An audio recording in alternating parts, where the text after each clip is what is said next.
It's so boring here, Margaret. Nothing but monkeys and jeeps exploding in mid-air. If only I could find a real podcaster. I need to use your podcast application. She'll call you back. Who are you? Frankland. Tom Frankland. Henrik and Karri. It's Tom. I'll start recording with you guys in 1 hour. Won't you join me? Better make that 2.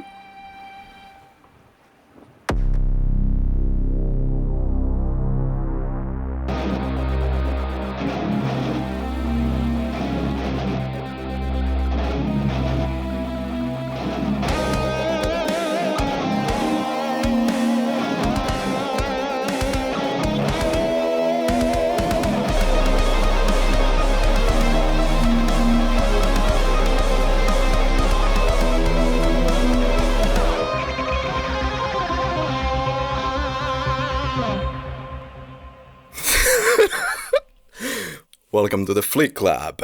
This is a serious film podcast analysis program. It is something. I don't know serious and I don't know about podcast or even analysis, but this is something. Welcome on board indeed.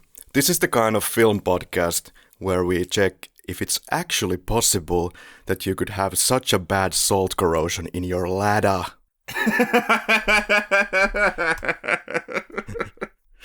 Hello.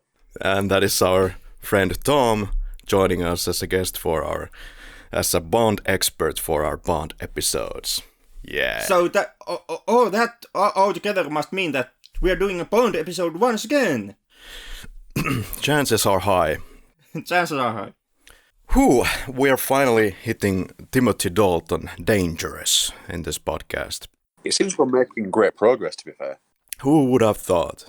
We have gone through so much nonsense lately that it's good to grab our pride back in gear or whatever. And Timothy Dalton. Who likes Timothy Dalton? Me. Can't stand that dude. Like worst Bond ever. Are you sure? Yeah, but we all know that Henrik dearly loves Timothy Dalton in the role, or something like that. So I do. The dude is like the most underappreciated Bond actor in the history of Bond actors. He was ahead of his time, or so they say. He was. He most definitely was ahead of his time. Like when you watch Timothy Dalton's Bond films, you actually notice quite quickly. You make the discovery that a lot of the things that people didn't like in Dalton's films is something that people are now appraising in Daniel Craig's movies. Wow. Yeah, so 1987, Roger Moore has hanged his Walter PPK. Finally. Good riddance. He did 7 and was in the role for 12 years. And on December 1985, he informed Cubby Broccoli on a one-to-one discussion that goodbye. Which one do you prefer, guys? The Living Daylights or License to Kill? Or do you want to analyze that on the next Bond episode? That's a discussion I would reserve for the License to Kill episode. I think we will compare the two after we've done both films. Yeah, that is like the most typical way of doing things. That is reasonable. Then again, this is the Flick Lab, which is also the podcast that started covering Bond films with Sean Connery and then, reached the bad Sean Connery Bond film only in the last Bond episode. We are going in a chronological order, Henrik. Fucking nobody does these films in chronological order. Like that is one of the daftest decisions you can actually make on how to cover a film franchise. Especially when you have a gimmick like ours. It just, the chronological order means that you start with Sean Connery and a good film, and then there is a huge gap, and then you reach Sean Connery and a bad film. We're going in a yearly chronological order. Yeah, I must confess, partly that is also my fault, that the cap appeared there, because I was the one who insisted that we actually go through Never Say Never Again and not Diamonds Are Forever. Good choice. Yeah. Well, Thanks a bunch. My job was to pick the bad Bond film from Sean Connery, and you guys can't argue that it wasn't bad. Yeah, it's arguably much worse than Diamonds Are Forever. Yeah, so I did my fucking job. Yeah. Yeah. Okay, let's start checking some stuff here. Would it be scene by scene, and we will cover the actors during the film? I sense a clusterfuck in the making, so why not? Pretty much. Pretty much. We try to respond to listener feedback. Try. Try. The success rate hasn't been exactly 100%. But... Right, so... Do you guys still have your one listener in Siberia? In Serbia, sir. Serbia. Yeah. Yes. There were a lot of plans on how to pull off the new James Bond film with a new actor. When they were writing the script, they still didn't have a 007 for a long time. Only until the script was completely finished. And unlike usually assumed, this script is not written for Roger Moore. Nevertheless, Much more. I would say that there is some kind of a Roger Moore hangover maybe still going on, if you want to think it like that. You think? So there was a lot of kind of a confusion, or not really, how to carry on the Bond series after Roger Moore, but in the first stages, a few months after A View to a Kill, the seventh James Bond film by Roger Moore, was in theaters, they started to work on the next one, and it was a kind of a young Bond concept, and it was simply called Bond 15. This was a completely different kind of script. The story tells how Bond joins the Secret Service, he meets the current 007 called Trevor, and then during a mission Trevor dies with Bond. Later Bond is in the bad guy's base and fights a hench guy called Lafont in plane. And the bad guy is taken care of, and then there's Betcha, who is the girl in this film. Betcha Bedwell, I might add. Hilly. Bond acquires the number 007 at the end and hears that his next mission will take him to Jamaica to investigate a man called Dr. No. More. But Krabbé vetoed the script. He thought the audience was not interested in seeing an amateur Bond who is still learning his trade, so the writers respected that decision and they started to work on the actual The Living Daylights. Cucumber sandwich. Am I having an echo in here from the previous episodes? No. Oh. At the beginning of 86, the decision was made to finalize the name to The Living Daylights. This was a short story by Ian Fleming. A magazine approached Fleming and they asked if he would want to write something for their paper, and so he gave 2 different propositions and the magazine said no to both. Then the third offer was a short story for the magazine from Bond, and that's what he did. And that's the one that they accepted. Afternoon tea. All right, let's take a look at the gun barrel. So this is the artist Binder's last gun barrel, and according to optical cameraman Alan Church, this is also the last optically done gun barrel. After that, they go digital. Oh. Yeah, I wouldn't have thought that in License to Kill you have a digital composition, but apparently, if you believe this guy. Then we get to M's flying office. There is a mission for the agents that is to approach Gibraltar from the air and take control of the radar installations. B.J. Worth is back as the stunt coordinator. As we have discussed before, he worked on Moonraker to do the freefall stunt, and the high cost of renting the $62 million C-130 Hercules for this scene forced the stunt crew to get everything right on the first go, and No pressure then. they did according to plan, but they later went and did additional jumps from a helicopter to get more satisfactory parachute openings closer to the rock, which is the Gibraltar's main attraction, Only to attraction. get a more exciting shot. What? Only attraction. Fatal Attraction. In fact, in the earlier drafts of the script, the film doesn't start here at all. It starts in Moneypenny's office and then moves to M's office, where they get the assignment to go to Gibraltar, and then it goes to Gibraltar. So they do the no-contact wedge formation jump, and we get to the exercise at Gibraltar. Have you guys been at Gibraltar? I have. Well, that explains to me why you so much like this one. Well, my great-granddad was from Gibraltar. Oh, really? Yeah. Okay. I did some couch surfing back in 2013. I was there for 3 weeks. And by accident, I happened to be there as long as John Glen was there before they got the idea for the scene. Oh. It's a wonderful location. It's so small. So, for people who don't know, that's UK territory. And it has a border with Spain, obviously. Frederick Water plays 004. He looks like George Lazenby. It's the guy who is trying to get from the rock to the upper part to do the climbing.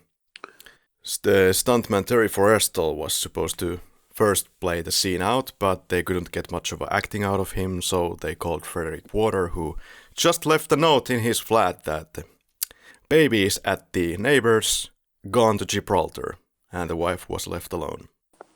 They made a lot of additions to Gibraltar. They added extra aerials, added barbed wire, radar dishes to add some effect, and the enhancements attracted the Soviet attention, and they sent a spy trawler to investigate what is going on. Wow. We have quite a dramatic introduction of Bond. Most definitely the best introduction since Sean Connery. Timothy Dalton, Henrik. Who the hell is this guy? He's pretty unknown in actor circle wise. But basically, what to drop from Timothy Dalton? I guess the first one would be the spandex and underpants sci-fi classic Flash Gordon, and then the short Nazi stint in The Rocketeer, and lately been appearing in comedies like Hot Fuzz and Did you say Hot Flush? And doing quite a lot of TV like Doom Patrol and Penny Dreadful. And then some really unknown film also in his resume called The Lion in Winter. Yeah, that too. Which he did share with Anthony Hopkins and Audrey Hepburn and these other big name celebrities. I don't know, I wouldn't say most well known from his filmography outside of the 2 James Bond films, but still, yeah, pretty qualified cast. Yeah, Dalton in the role of Bond seems like the kind of guy that knows what he's doing, like an actual agent, and that was important for him to get it right. Dalton also reportedly, according to the DP Alec Mills, wanted to be a Roger Moore and Sean Connery, but with his own twist. That's kind of a surprising to hear. I don't know, maybe they should have just cast Pierce Brosnan for the role if that was what they were going at.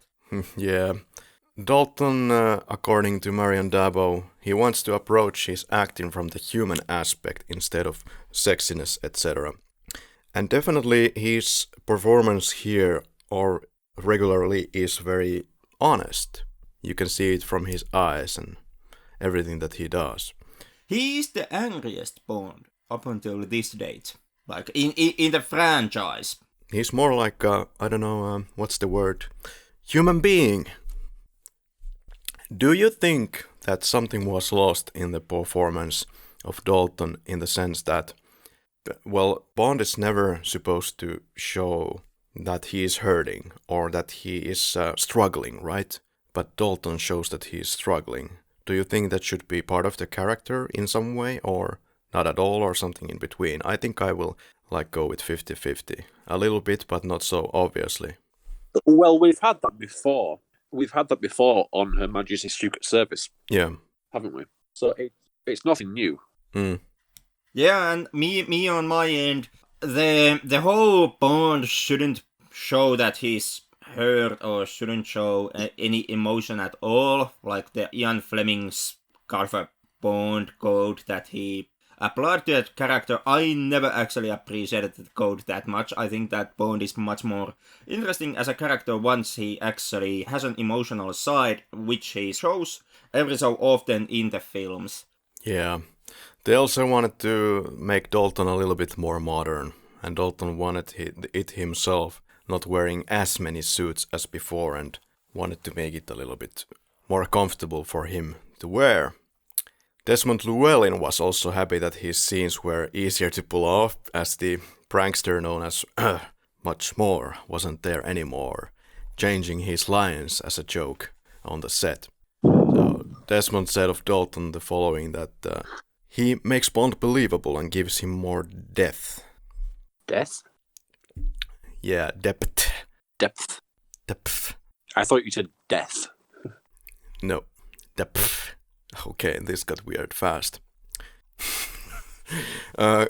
Considered and tested for James Bond were Lewis Collins, topped fan polls but did a pretty unfavorable screen test for Octopussy and was off the list. And there was Trevor Eve, not impressive enough to go forward. Sam Neill and Michael Wilson and many others were happy with his performance, but Krabbé wasn't so sure that they had found the right Bond, so search continued with, for example, Anthony Hamilton. But he was a homosexual, and I guess that was the breaking point. I don't know. Mel Gibson agreed to play Bond, according to some sources, for one film, and reportedly would have continued if the first film would have made over $100 million domestically. But Krabbé was not interested to get a very famous actor for the role. Search continued. Mel also was too short to play Bond, according to Krabbé. I'm too crazy. Aussie actor Brian Brown was approached, but was not interested to get tied down with a series relying on effects.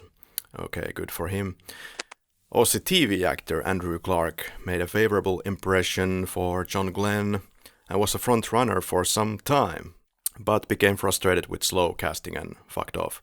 Then we have even more Aussies. Aussie male model Finley Light tested as well, but his agent was such of a blabbermouth that he told everything to the media already, and the media read that Finley Light has been already selected as the next James Bond, but he wasn't, and Finley Light disappeared. His light went off, and then we have Christopher Lambert, and also Lambert Wilson, one of Krabbé's favorites. And finally Pierce Brosnan, who already had signed to play Bond, but on the last day of Remington Steele, the 60-day contract option was activated, and he was requested, or forced back to do another season for Remington Steele. Otherwise he would have faced a $20 million breach bill had he done Bond instead. And the producers got greedy and wanted to milk everything of its worth that they had the future Bond on their hands in Remington Steele, and Brosnan was of course devastated. He had already kind of shit-talked his members of the crew in Remington Steele and wanted nothing to do with that project probably. But as a response to this, Krabbé had to cancel the deal and kept on searching. It is an interesting tidbit of information because there later on in with GoldenEye there happens kind of the roles are switched once again with Brosnan and Dalton. Yeah, I'm quite that he got the chance to play it finally. One could argue that Pierce Brosnan was a little bit too young still in 1987, at least looks-wise, to play James Bond. Yeah.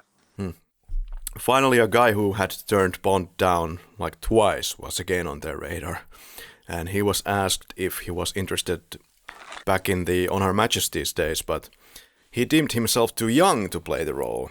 He was never offered the role at the time. It was more like, hey, are you maybe interested in this thing? And he says, but he was asked again in 1981. In 1969 or 1968, this actor deemed himself too young for the role, and in 1981, when it was unclear if Moore would continue on the role for Your Eyes Only, they contacted him again. But then Moore agreed to return for much more. Dalton had to turn it down initially again, due to his busy schedule in 1986 when he was asked to do Daylights. But the producers were willing to compromise this time after the Brosnan chaos, and They delayed the filming so they could get Dalton, and so they did. Alright, we have landed on Gibraltar. Yeah, I've walked these same paths that Dalton is running in, and probably the same paths that the truck is taking, but most of the roads look so similar that it's hard to tell where you've been going. To this day, I can't tell if I've been walking on these particular paths. They were probably all shot in the military installation site, which is fenced off. Being there personally, I would say that there isn't much room to roam around. It's like impossible for the car to keep going on a straight line like that. There should have been already a lot of turns, and they would have not been able to keep up the same speed in this situation. Also had to say a little bit of a hi for the monkeys. They are still there. According to a famous saying, the monkeys of the Gibraltar will stay there as long as the British will stay there. Is that saying trying to mean that the British are the monkeys? Is it drawing comparisons here? Okay, I think that answers. Yeah, that was really retarded. I tried to make a monkey noise. I didn't know if you guys realised that or not. That settles it. Yeah. Thank you. One driver chickened out from the driving in Jeep because the roads were too narrow. But Dalton didn't chicken out. He was actually doing some of the stunt shots. At least for the close-ups, he was there on top of the car, risking everything. There is a lot of editing wizardry here.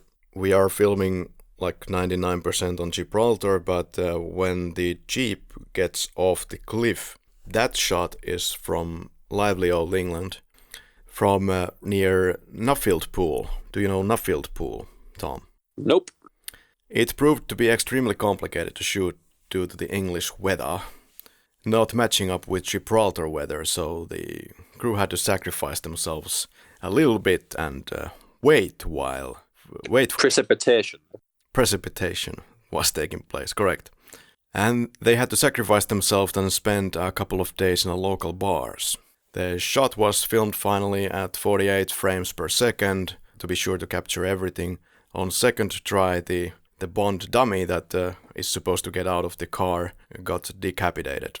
Yeah, but they finally got it correctly, and this is also unfortunately a location in England where the suicides go high. It's a suicide hotspot where people tend to drive off the cliff and kill themselves. So Bond film goes there and drives itself off the cliff. As well, yeah. So someone could make the argument that is just a little bit inconsiderate. Well, it's a little bit... they jump off the cliff in Gibraltar and then continue the descent in UK.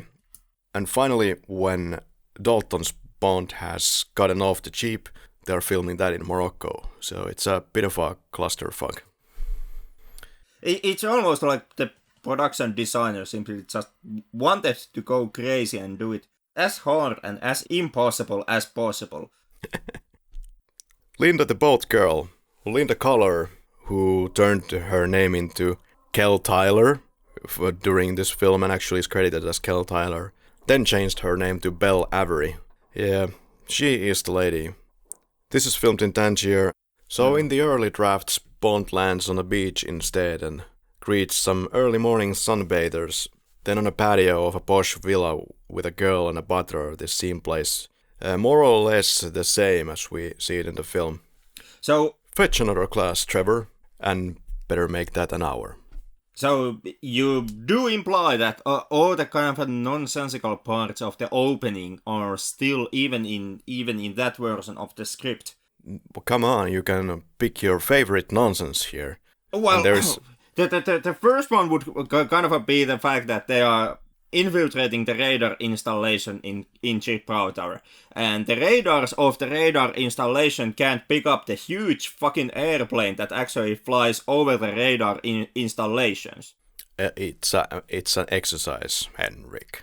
Well, exercise, you know, radar installation still should pick up a huge goddamn airplane if you're trying to infiltrate it. Like, exercise-wise, I think this is kind of the worst possible way to have the opening briefing of your exercise and getting your guys on the zone. Come on. I think you will love this film forever and ever and ever if we could have just delivered this line in the film from the earlier drafts, like, "It's so boring, Gwen, nothing but stuffed shirts or gigolos. If only there was a real man around." And then Bond lands and she continues, "My prayers have just been answered, Gwen." Yeah, but how can it be so boring if there is cars exploding in the air? Yeah, you would kind of think that would be like super exciting. Like, oh my god, there's explosions going on. That's a very good point, which I have never even thought about. Or the fact that the car is being loaded with boxes of ammunition, they all go off, and Bond has just, escaped the jeep himself, which means that he is still in the explosion radius altogether. Like, in the final version of the film, Bond manages to escape the whole mega-ass explosion without a scratch. The only downside is that his parachute catches some debris and catches fire, but that's about it. In reality, Bond's leg should have blown off. Maybe it caught fire inside the jeep, There was already fire there. No, the film clearly actually showcases you that it is the bomb, the explosion debris that gets the parachute. So that just shows you that some part of the jeep was hitting the actual parachute and not Bond himself. Yeah, but precisely, that is the main problem here. That the jeep should have most definitely hit Bond himself. Like, it's not a small explosion, the explosion radius therefore has to be quite a big one, and Bond's distance from the jeep before the explosion is not that far. It's fine. But how did you feel about the "won't you join me"? Better make that too. I took it once again, completely nonsensical Bond bullshit moment. I kind of have felt before. I don't always get this feeling, but sometimes I get the feeling that this particular Linda scene is something that is more likely to be seen in Never Say Never Again.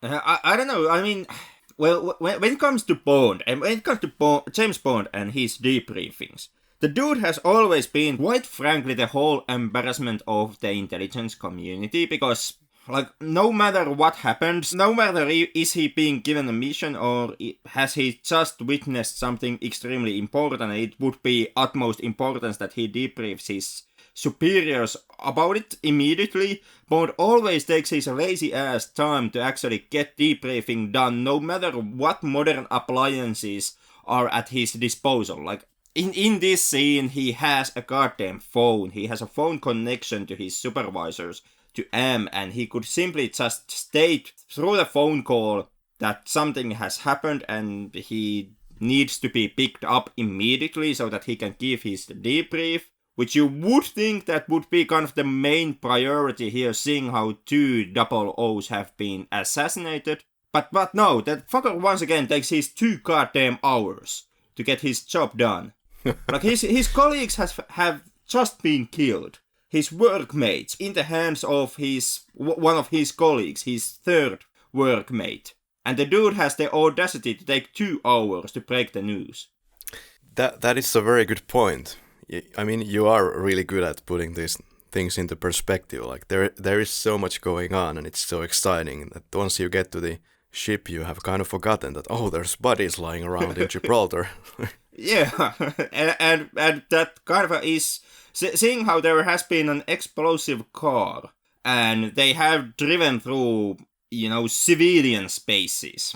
Yeah. Like, use the public roads which are being operated also by civilians, and they have made a whole mess with that one stand which they drove through. The whole exercise in itself has been a major cock-up already. Like, at this point, the main talking point in Gibraltar will be, what the fuck just exploded? And you would think that, once again, the British Secret Service would be kind of extremely interested in getting the information as soon as possible so that they can actually take some appropriate measures when handling the public relations in response to, having your jeep blowing up in Gibraltar.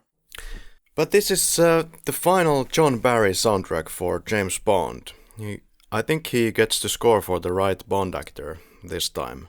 I mean, the John Barry sound is more serious, and I felt that in many cases for Roger Moore it just wasn't suitable at all, even though it was great music. But I think here everything lines up with the music and the Bond. Perfect marriage.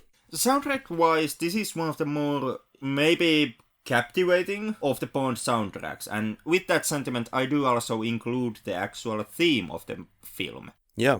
Like, I do freely admit that I have had some problems with, for example, the theme songs of the previous Bond films.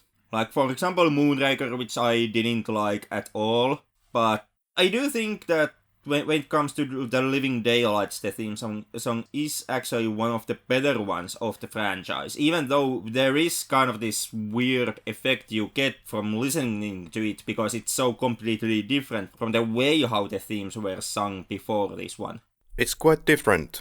It's one of my favorites for sure, if not the favorite, but it feels like these favorites go like back and forth sometimes. I'm very much fond of the one that people usually don't really care about, which is the all-time high for Octopussy. Yeah, in my books it has always been in the kind of okay category. And Tom, what are your favorite James Bond tunes, title sequence songs?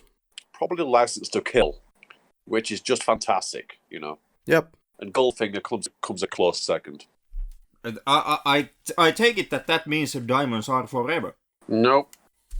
It's actually one of my favorites. The first 20 seconds of that song especially are complete gold, or diamond. Speaking strictly song-wise. Okay.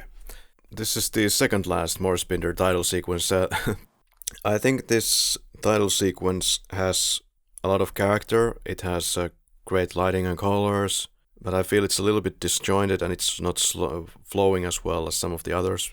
And nevertheless, I like it a lot. It was kind of, the silhouettes didn't really complement the song very much. Just the entire video didn't complement the song. Yeah. It was very catchy. Yeah, a little. But not my favourite.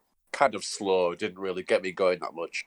Yeah, kind of disjointed. It is. I'm with you on the a bit disjointed. Like there is a lot of stuff that I like in the opening title sequence. I like a lot of the transitions that happen, especially in the early part of the title sequence. Like there is the lady with the sunglasses, then they zooming into the sunglasses, it switch into the car's headlights, and inside the car's headlights there is another lady, and then it follows that lady. But at the same time, once it's not doing this kind of a camera trickery, I do feel that it, at worst, the title sequences are also a bit lazy to my taste. Like there's a lot of shots that are simply, a hand holding .38, or just, some random woman lying around. And I still am not too excited about those shots. I still think they are a bit too easy and kind of something that you see way too many times in James Bond films. Yeah, I really also like the lady with what appears to be long legs and sunglasses, and the camera is moving there. And I like the moment when the revolver is on the right corner of the image, and it's shooting some kind of a shadowy lady figure there. And of course the lady in the ending, inside the champagne glass. Who could forget? That also is pretty good transitioning. What I maybe like the least about this is the 007 logo floating throughout the image when the champagne glass is appearing. Yeah, that was maybe a bit too much. Yeah, it kind of feels often that, at least in this title sequence, it feels that Maurice Binder, like, God bless the guy for the artistry, but it seems that he started to work on this a little bit too late and ran out of time, and let's just throw this in. Kinda, yeah, but then again, I can't really vouch for that, because that is something that has been a running problem with me and the Bond title scenes. Because like a large number of the Bond title scenes are simply and only about silhouettes of semi-naked ladies, and that to me has always been kind of the easy way to go when it comes to Bond title scenes. Like that doesn't take too much imagination, to come up with idea that, hey, let's have a lady who stands sideways to camera and she's naked. Yeah. I always have liked more about the shots that has something more going on in them. Like in here with the transitions, or those moments where you, like in these title sequences, you have that shot of the lady who is standing in the water, he's holding the 38, and she's aiming something underneath the water surface. Yeah. And you get this shadow play on her skin. That, once again, I thought was pretty clever, pretty artistic, but it's always been kind of a mixed bag. Like, you get something that is really inventive, and then you get something that is really lazy. Yeah. Or is it lazy, or is it just the fact that we're looking at a old film where the beauty standards for title sequences were a little bit more, shall I say, analog? It could also be that, because something that you've noticed when you follow the franchise is that the closer we get to the modern times, the kind of a more crazy and more imaginative also what happens in the title sequences get. Yeah, Maurice Binder at this point maybe could have been already said to be kind of the old James Bond family. And maybe it was time for something else because, well, honestly, the time of Maurice Binder playing with these analog optical composites was starting to be over. And once we get to GoldenEye, it's a completely different ballgame. So I don't think Maurice Binder could have even pulled that off, were he actually alive again in 95. Okay, but we get to the Koskov's defection scheme. All these concert and opera scenes were filmed in Schönbrunn Palace in Vienna, in the Schios Theatre. Napoleon Bonaparte used to have Schönbrunn as his base. That's interesting. Yeah, they took full advantage of that for this film. Over 250 extras used for the concerts. Funnily, the conductor couldn't understand why he was needed to be filmed for only a few seconds. Like, he would start and then keep playing and was pissed off. Why don't you keep filming me? But that's the way it goes. And Henrik, who the hell is Thomas Whitley? Saunders, head of Section C, Vienna. Oh, he's an asshole. You're bloody late. But then again, Saunders is someone who actually takes his job seriously, and he does have a good point when it comes to Bond's antics and the way how Bond approaches his job. This isn't a fancy dress ball. Oh, well, then what is it? Okay. But there's a friendly competition between Saunders and Bond. Saunders is the cocky agent who has probably served for some time for MI6, and Bond is ordering him around like, bring the chair, bring the gun, bring my underpants.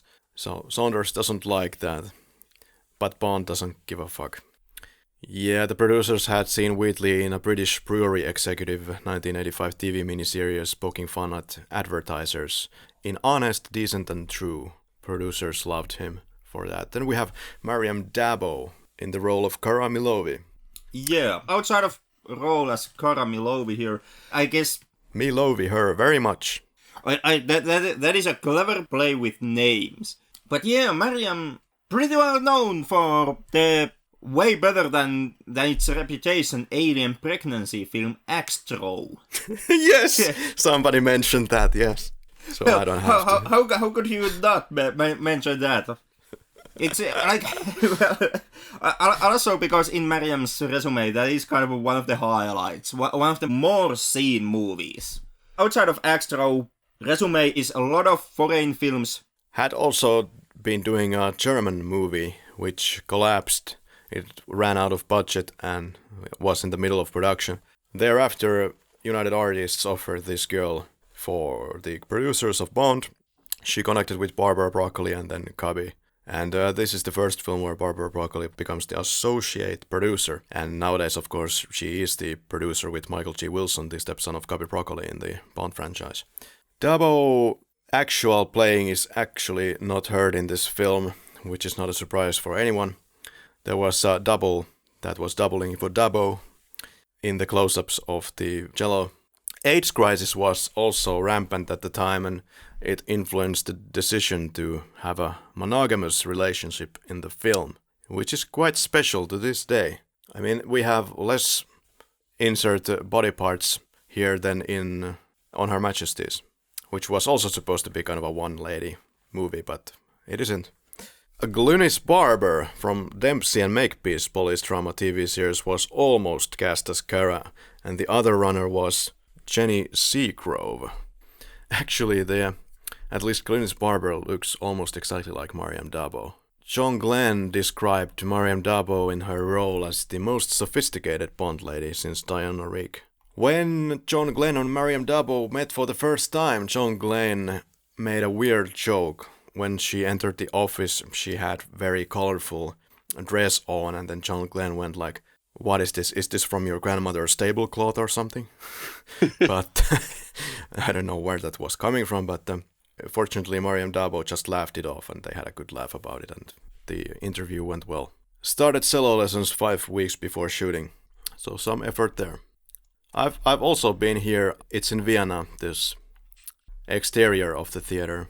So Bond's contact in the bookstore is an elderly guy called Hallas, that is in the early drafts, and then meets later Saunders there.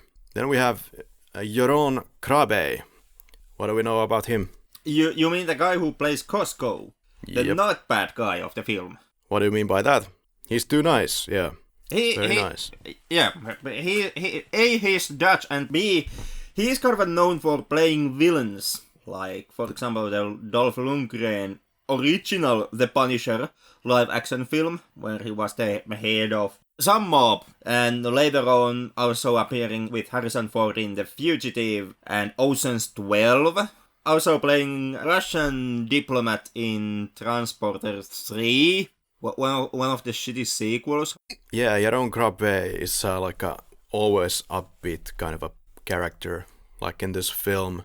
His son is a TV host in Netherlands. Yeah, the writers had plentiful of real-life material to pull from to write the script. For example, Iran was a hot topic, and so was Vitaly Yurchenko. It's a Russian spy who faked the defection to the US and returned to the USSR only 3 months later. The details are a little bit fuzzy, like why did he leave the USSR? Was it planned out, or was it not? So, yeah, in the script, it's clear that Kara is not aiming towards Koskov. She's clearly not pointing the gun directly at him. And this is something that you don't see in the film.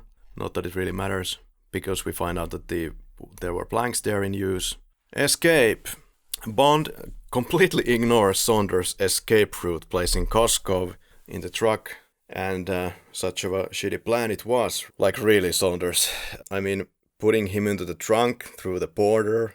Like, that's literally the first place where they look. Then again, in Saunders' defense, it like how the way how the escape actually plays out in the film, it kind of lays weight to the theory that the whole MI6 was in on Bond's plot simply to make Saunders look bad. You are right, actually, because it was already pre-planned to use the our pipeline. Yup. And Q is waiting at the other end, and the whole crew. So they completely fucked him over.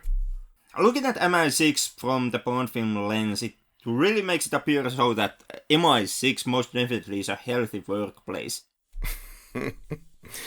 Yeah, Saunders would have fucked up completely the entire defection. He would have been completely busted if Saunders would have taken his route with Koskov. And Koskov is risking a lot here to deliver the message to the British. So they used the enemy's pipeline to smuggle their own man.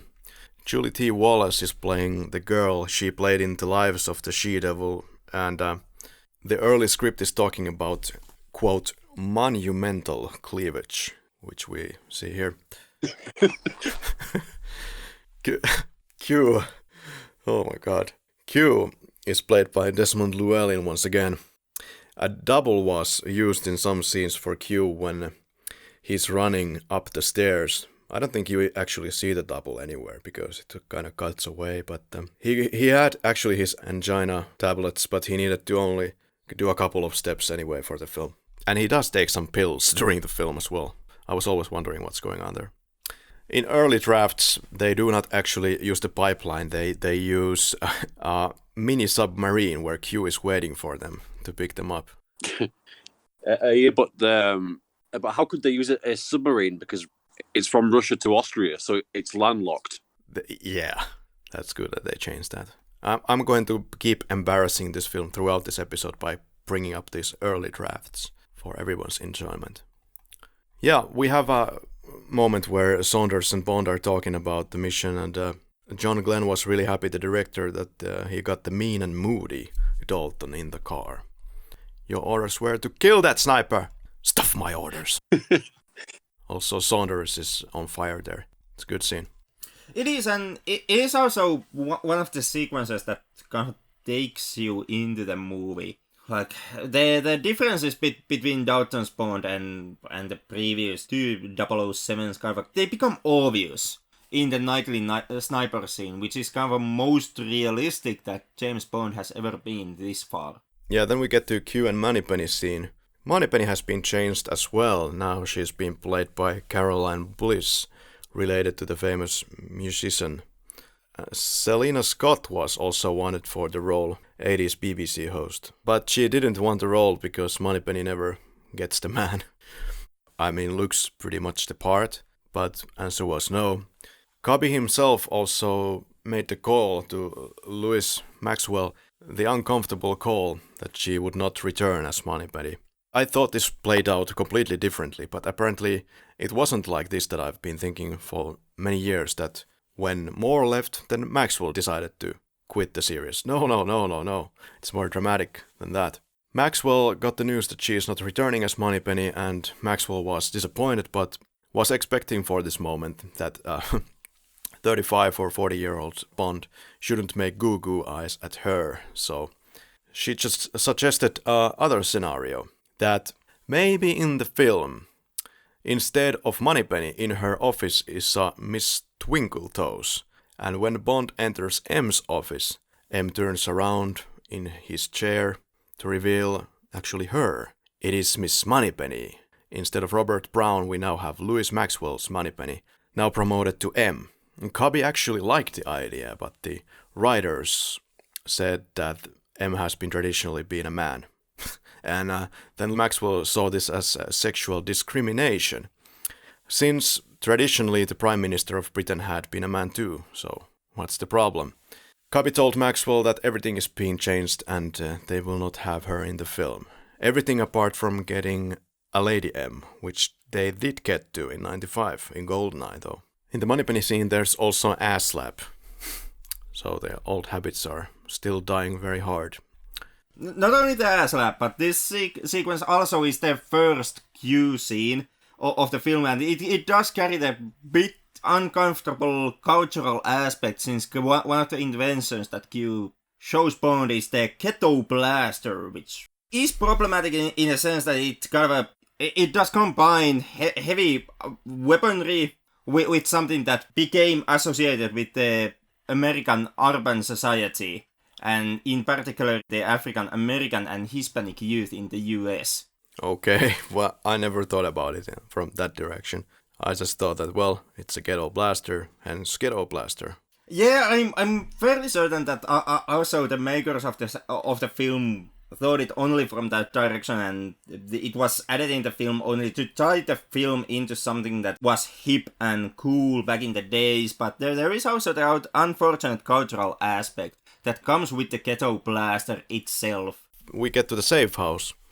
The very first shot for the film was a close-up of a parrot that Diana Rigg once owned.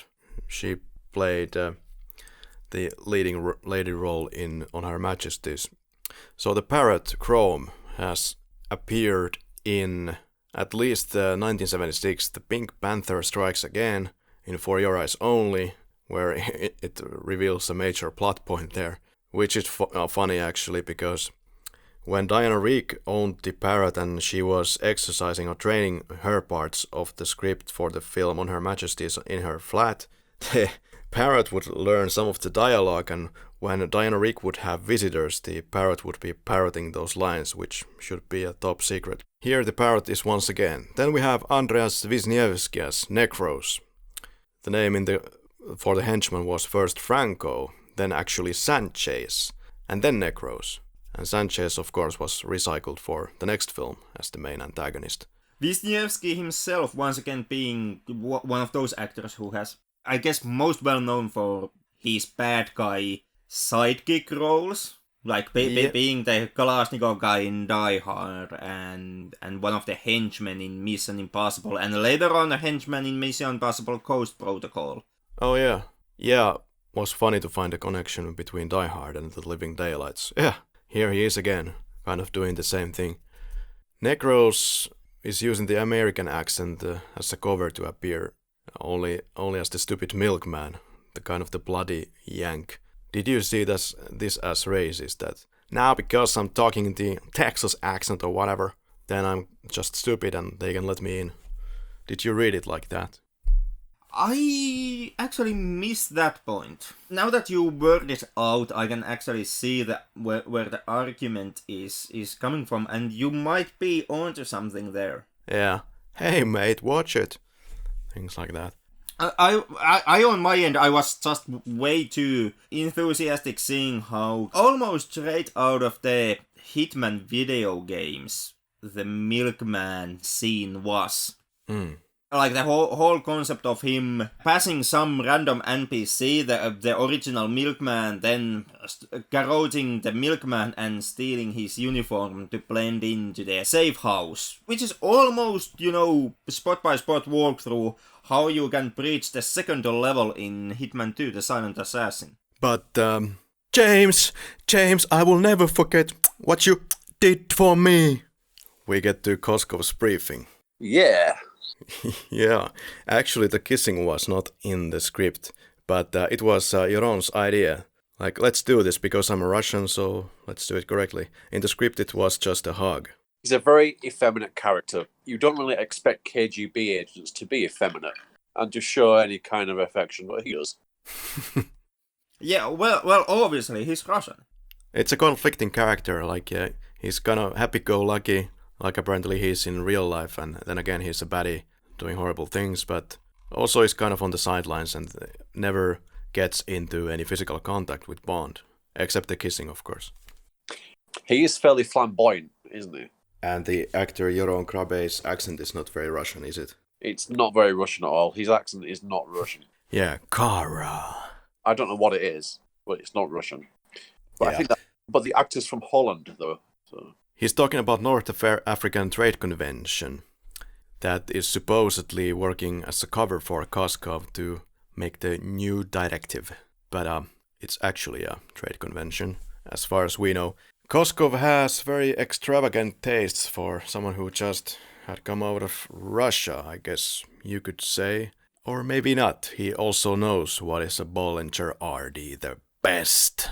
Yeah, well, he is rather high-ranking official in the Soviet power structure. So in that sense, you could kind of believe that he has actually gotten the better stuff even in Soviet Union. Yeah, then once again, he escapes, but to the opposite direction, or that's what they want the British to believe.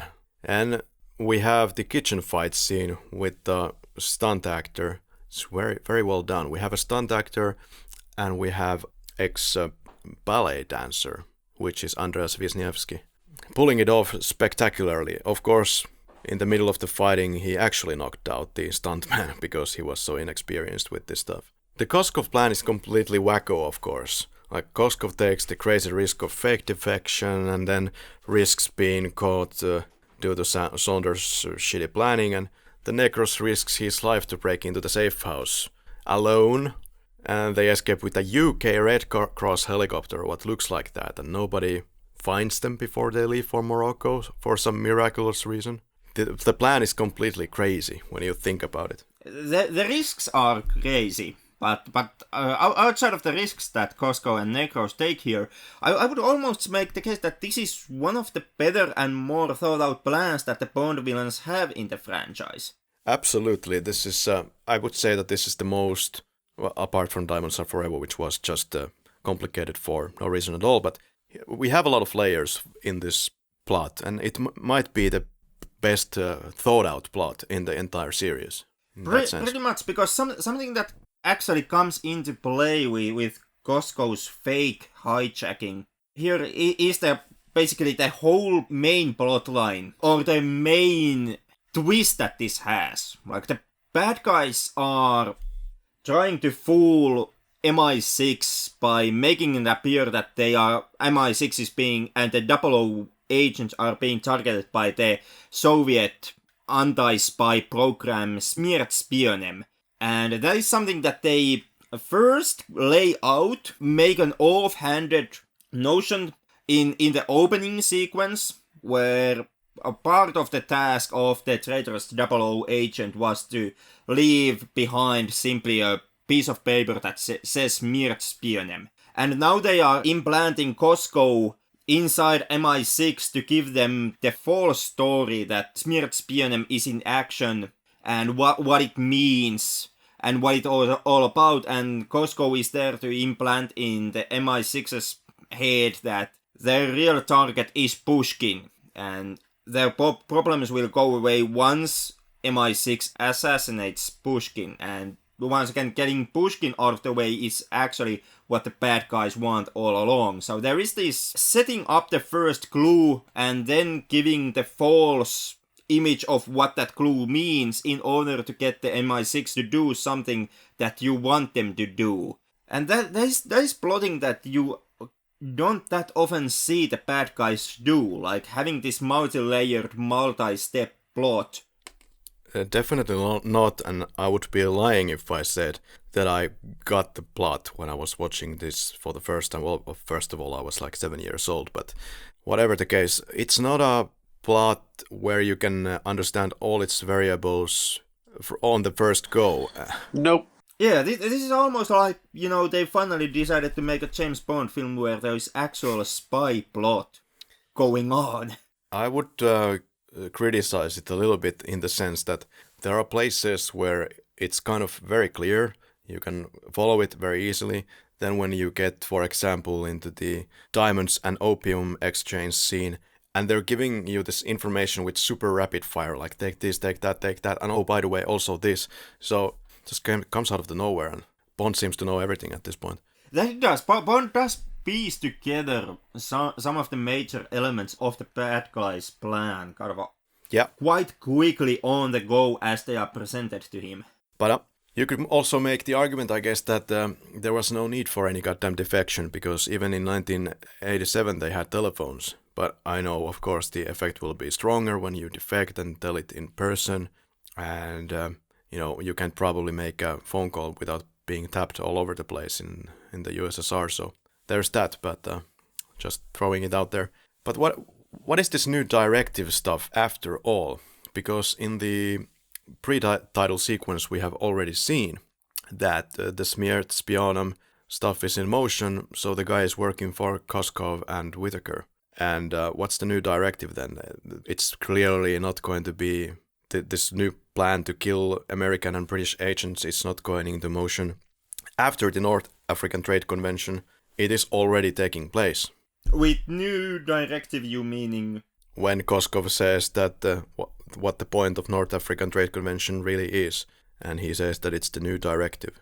And I took it that that's supposed to be talking about the whole Smertspionem, but it's already running, so.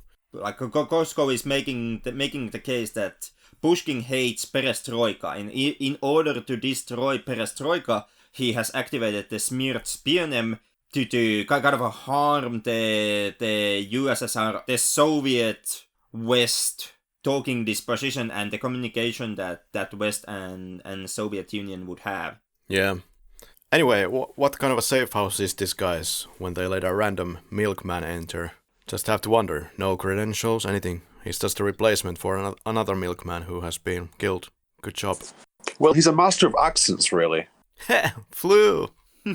He is that, but this is a safe house that takes the gun away from James Bond. The well-established British secret agent. For safety reasons, and then let's completely random milkman enter without checking his credentials. Yeah. Flew! All you need. It kind of lands weight on the arm's line how now after Costco's hijacking, the MI6 is becoming the laughingstock of the intelligence community.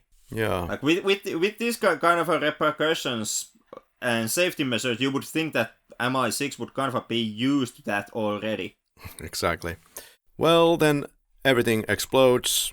They get out of the safe house and Koskov is taken by Necros and his baddie guys to the helicopter and they fly happily to, I don't know, Tangier. But there they will finally be and so it's the end briefing. Instead of Pushkin, Gogol was Bond's target in the early scripts. And that would have made for a very interesting film for the people who are familiar with James Bond films. But the thing was, Gogol actor Walter Gotell was already really old, and the insurance that would have been needed for keep him in the film in the capacity that they wanted to, the insurance payments would have been extremely high, so it wasn't worth the trouble, especially when the guy has to fall downwards and pretend to die, and there was a little bit of a physical stuff going on there. But Bond is not too excited to take the assignment, but if it has to be done, I'd rather do it. And again, Bond goes solo and doesn't kill Pushkin. And the key ring disorientates any normal man, except there are no normal men usually in that business. That's a really good one. This movie has a habit of making a joke and then immediately changing the moment to something else. It happens first here in the Q scene. Bond is saying, "You mean, and then the Moneypenny knocks on the window. And then Q, in reaction to Bond, screams, "Stop!" So these two are occurring at the same time, like overlapping even. I'm not sure why. Well, okay, Moneypenny interrupts the explosion, let's say. But in later parts of the film, in the C-130 plane scene, when Bond says he got the boot, immediately after the joke, we get to the moment where Bond notices that, okay, we're going to get distracted if I don't ascend this plane right now. So what is this movie trying to do here? Like, they notice that their own jokes are not so good, so they are kind of masquerading it and then following it immediately with something else. I found it really weird. I guess what they are aiming at is giving you the illusion that the film's world is extremely busy and that all these characters are doing some stuff of their own. Yeah. In the same space with for example, with James Bond. Or with some other key character of that scene. But they are trying to make it a bit more like real life by showing you that there is stuff constantly happening in the background and some of that stuff is pretty hectic. Yeah, at least they are not leaving the movie hanging on some quip. Prince Charles actually visited with Princess Diana, the set, the Q set at one point, and there was the famous sugar glass moment when Jeroen Krabbé suggested to Princess Diana that maybe Prince Charles should kind of smack you with the bottle in the back of your head. And then some reporter took a photograph of that, and that became the royal photograph of the year, actually. That's interesting. It's a famous image. Also, what might be interesting is that after shooting here, Philips wanted to have their high-tech equipment back, which cost a total of an estimated $1.5 million, of which the fancy screens that you see in the Moneypenny's room there, where you see the cello player and the strangulation woman, those screens totaled $250,000 at the time. Something that John Glen was sad about is that he has regretted having Moneypenny with glasses on here. Did it bother you? No. Not at all. No, kind of gives you the office vibe. I think it complements her face nicely. Complements her overall character nicely. And he also regretted that she didn't have a more substantial role in there. And you could say that in License to Kill she has even less of a substantial role. I mean, she appears for the shortest possible time on screen, but she has actually quite of an effect on the overall plot. But I mean, her role is so short there. Yeah, to be quite frank, she never had a massive role in the previous James Bonds anyhow. Except in the new ones. Yeah, and not always for the best. Yeah, well, now Maxwell's dream came true. They're now doing with the Black Moneypenny the things that she wanted to do. She wanted to get to the field and all that. I do have some problems with how also Daniel Craig Bond films handle the character of Moneypenny. But overall, I'm with the films, but with giving Moneypenny more things to do and making her more kind of active character of the film's universe.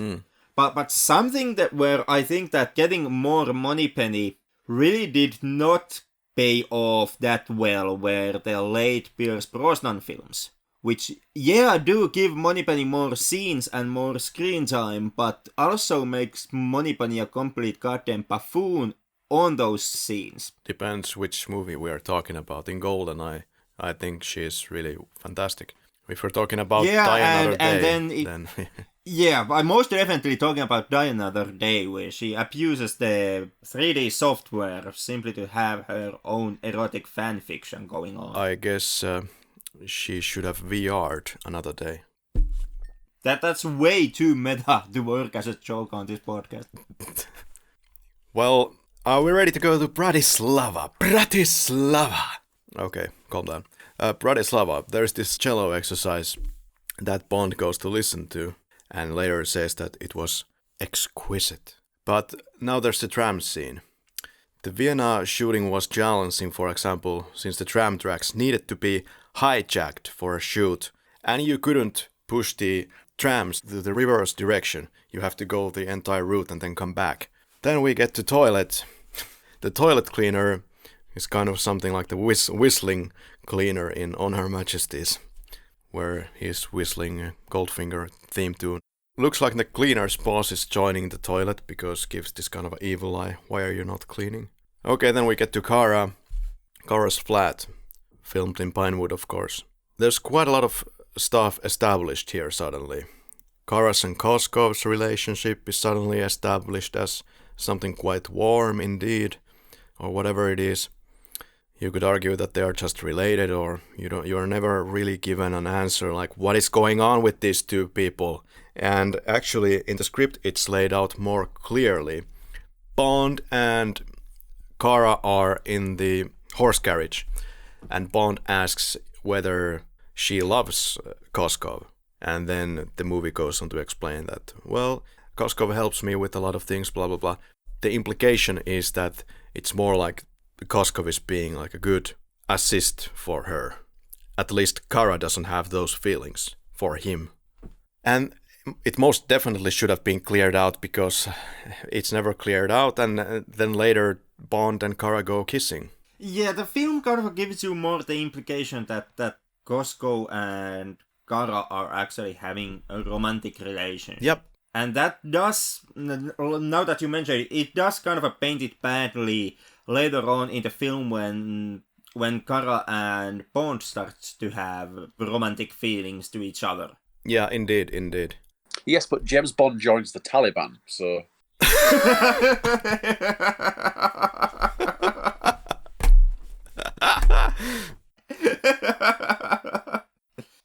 I like the performances a lot in this scene. And John Glen said that he also loved the performances. It seems very honest and believable. Yeah. Bond dropped the gun in the river. He got the gun in the tram where the cello case was, which contained only the gun, while in the previous early drafts there was the gun and the cello, but maybe that's too much, so there was only now the gun here in the film, and then he threw it into the river, and that's the story of the gun. Kara doesn't know yet that Koskov has left the British already, and asks Bond whether they'll go to London to meet him. So, I mean, you'd think she'd know something, but she doesn't, and Bond uses that to his advantage.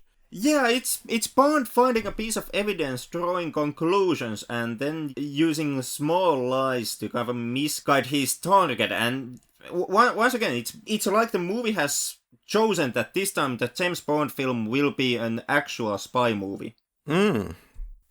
Also, Peter Lamont is back for his 13th Bond as production designer, fresh after his Oscar nomination for Aliens. And Terry Ackland Snow, his buddy, as an art director, is also joining. Alright, phone booth. This goes a little bit differently in the early scripts from January 23rd.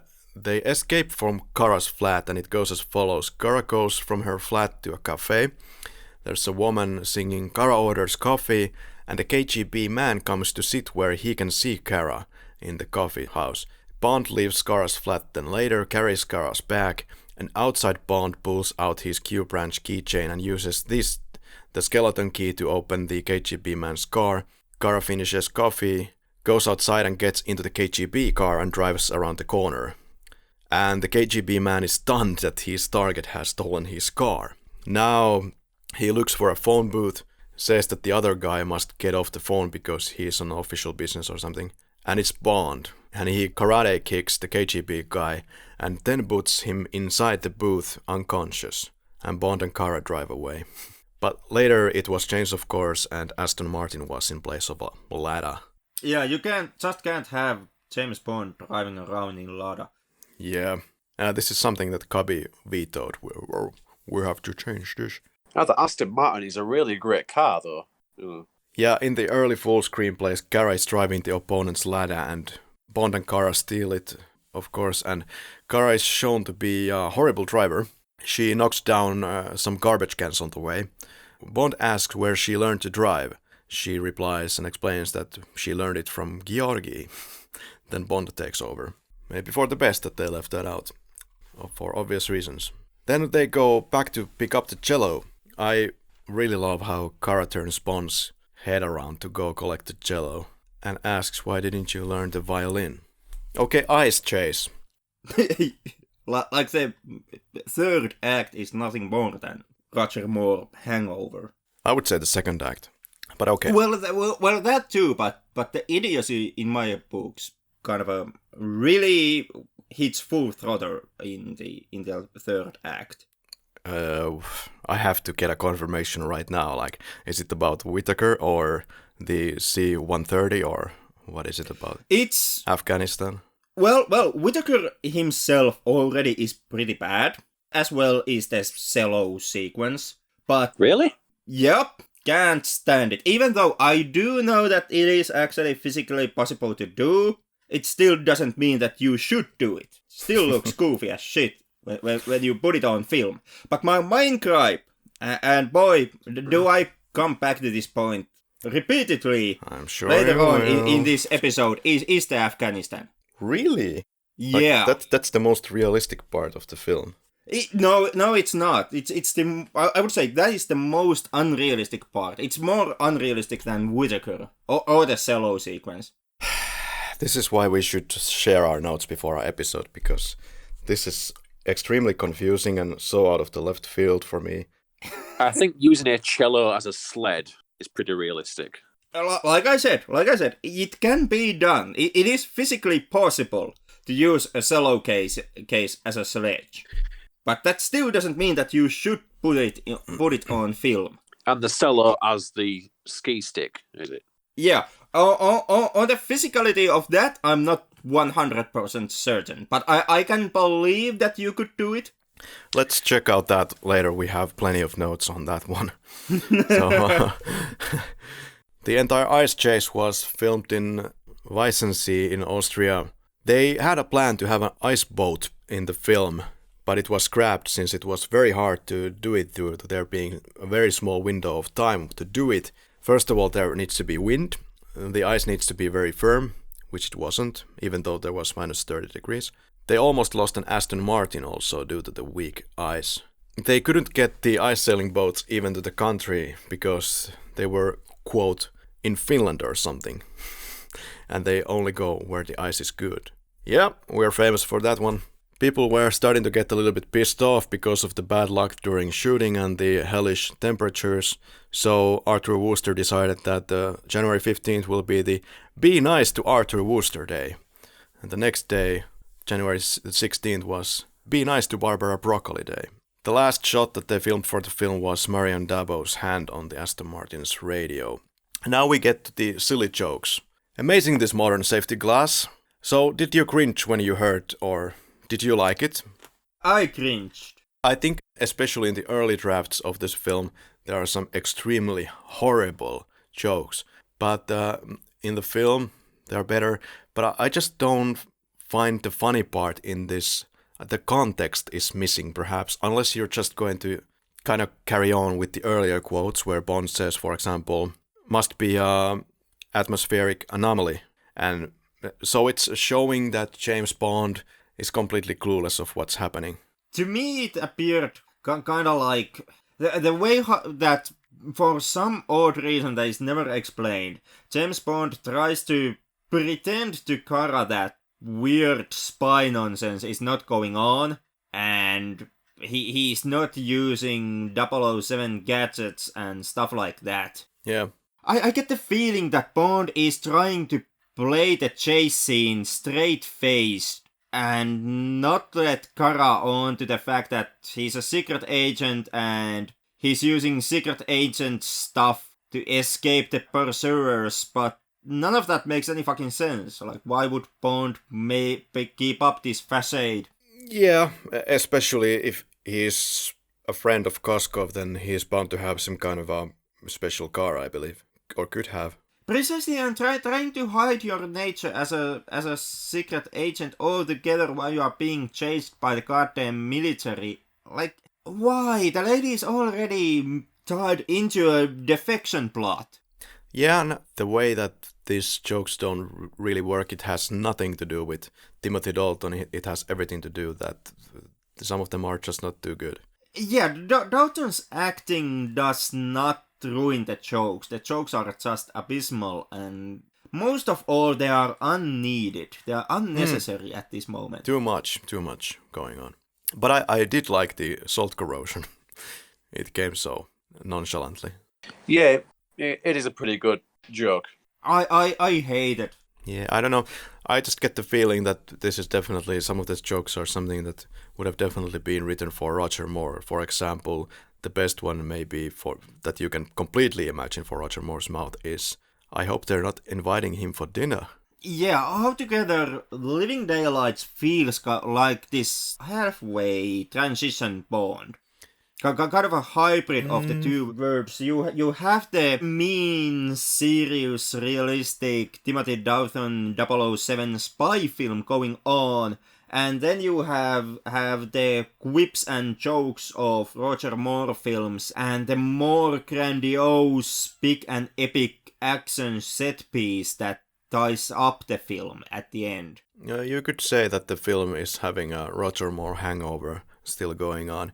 That's okay, but you could take an alternative take on the whole film. Because at the end of the day, this makes for a very interesting film. You know, you have the usual Bond action with the unbelievable tricksters.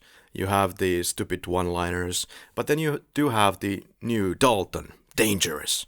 And you do have a more grounded plot and baddies. It's about simple opium trade. Nothing too much fancy here. We're not going to the fucking moon or anything. Yeah, So, we are not trying to ignite a super race. We are simply trying to buy and sell opium and weapons. But that is my kind of a main problem with the film. I like so much about the more grounded and more serious Timothy Dalton stuff that whenever the film tries to kind of be the James Bond action adventure movie of the past years, I would have preferred if this would have been simply 2 hours of the more grounded Timothy Dalton 007. perhaps, but it's such a fine line to walk on. Like, of course, the fans want something, that's another thing. But does James Bond lose its James Bondiness at the time when you start to remove the fancy Aston Martins or the unbelievable, like the ice chase in Whole?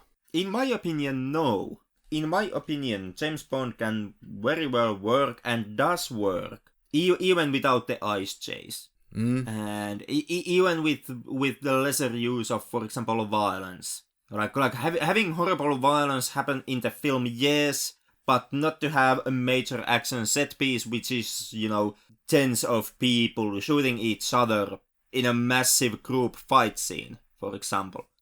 All in all, I think the ice chase has always been for me still the weakest part of the film. Because, like you said, the mood switches maybe quite a lot. Thank God they skipped over the magic carpet ride that we get into in Tangier. Ooh, yeah. Good God. You could also read different kind of things for the salt corrosion. Like, did you feel that this was poking fun at her intelligence, or just done for playing dumb on Bond's end.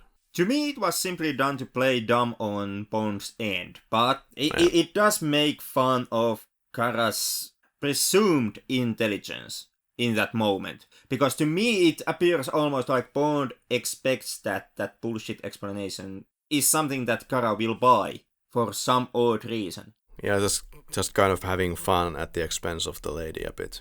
Yeah, and the whole stunt of trying to make her convinced that nothing odd is happening, that is everything that goes around them is completely logical and natural. So during a script conference, Glen told about his great idea, and people were skeptical, including Krabbé, but then they tested it out at the MGM studio, and seems that 2 people can fit inside the cello case, so it was all good, and greenlit. But they noticed that you cannot make it go in direction without the skis under it, so they inserted skis to avoid the rolling around effect. Dabo didn't like the cello case ride at all, and she was the one who had to, control it a bit. She had some kind of a control switch. The level of funny, of course, when they're being followed by the gunmen to the border with the Austrians, totally clueless of what's going on. It's just the typical USSR stuff.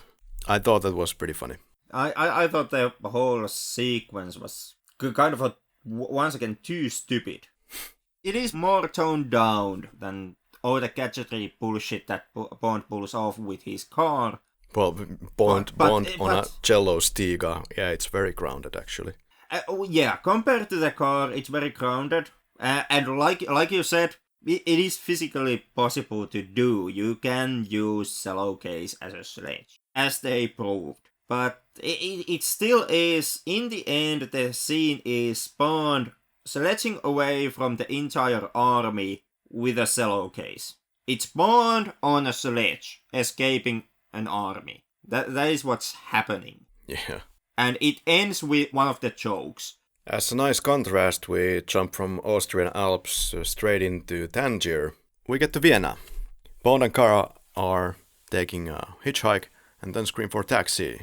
Something with the second bedroom is what Bond wants. Bond behaves in this film. Perhaps for the first time in his whole career. That was a real surprise, yeah.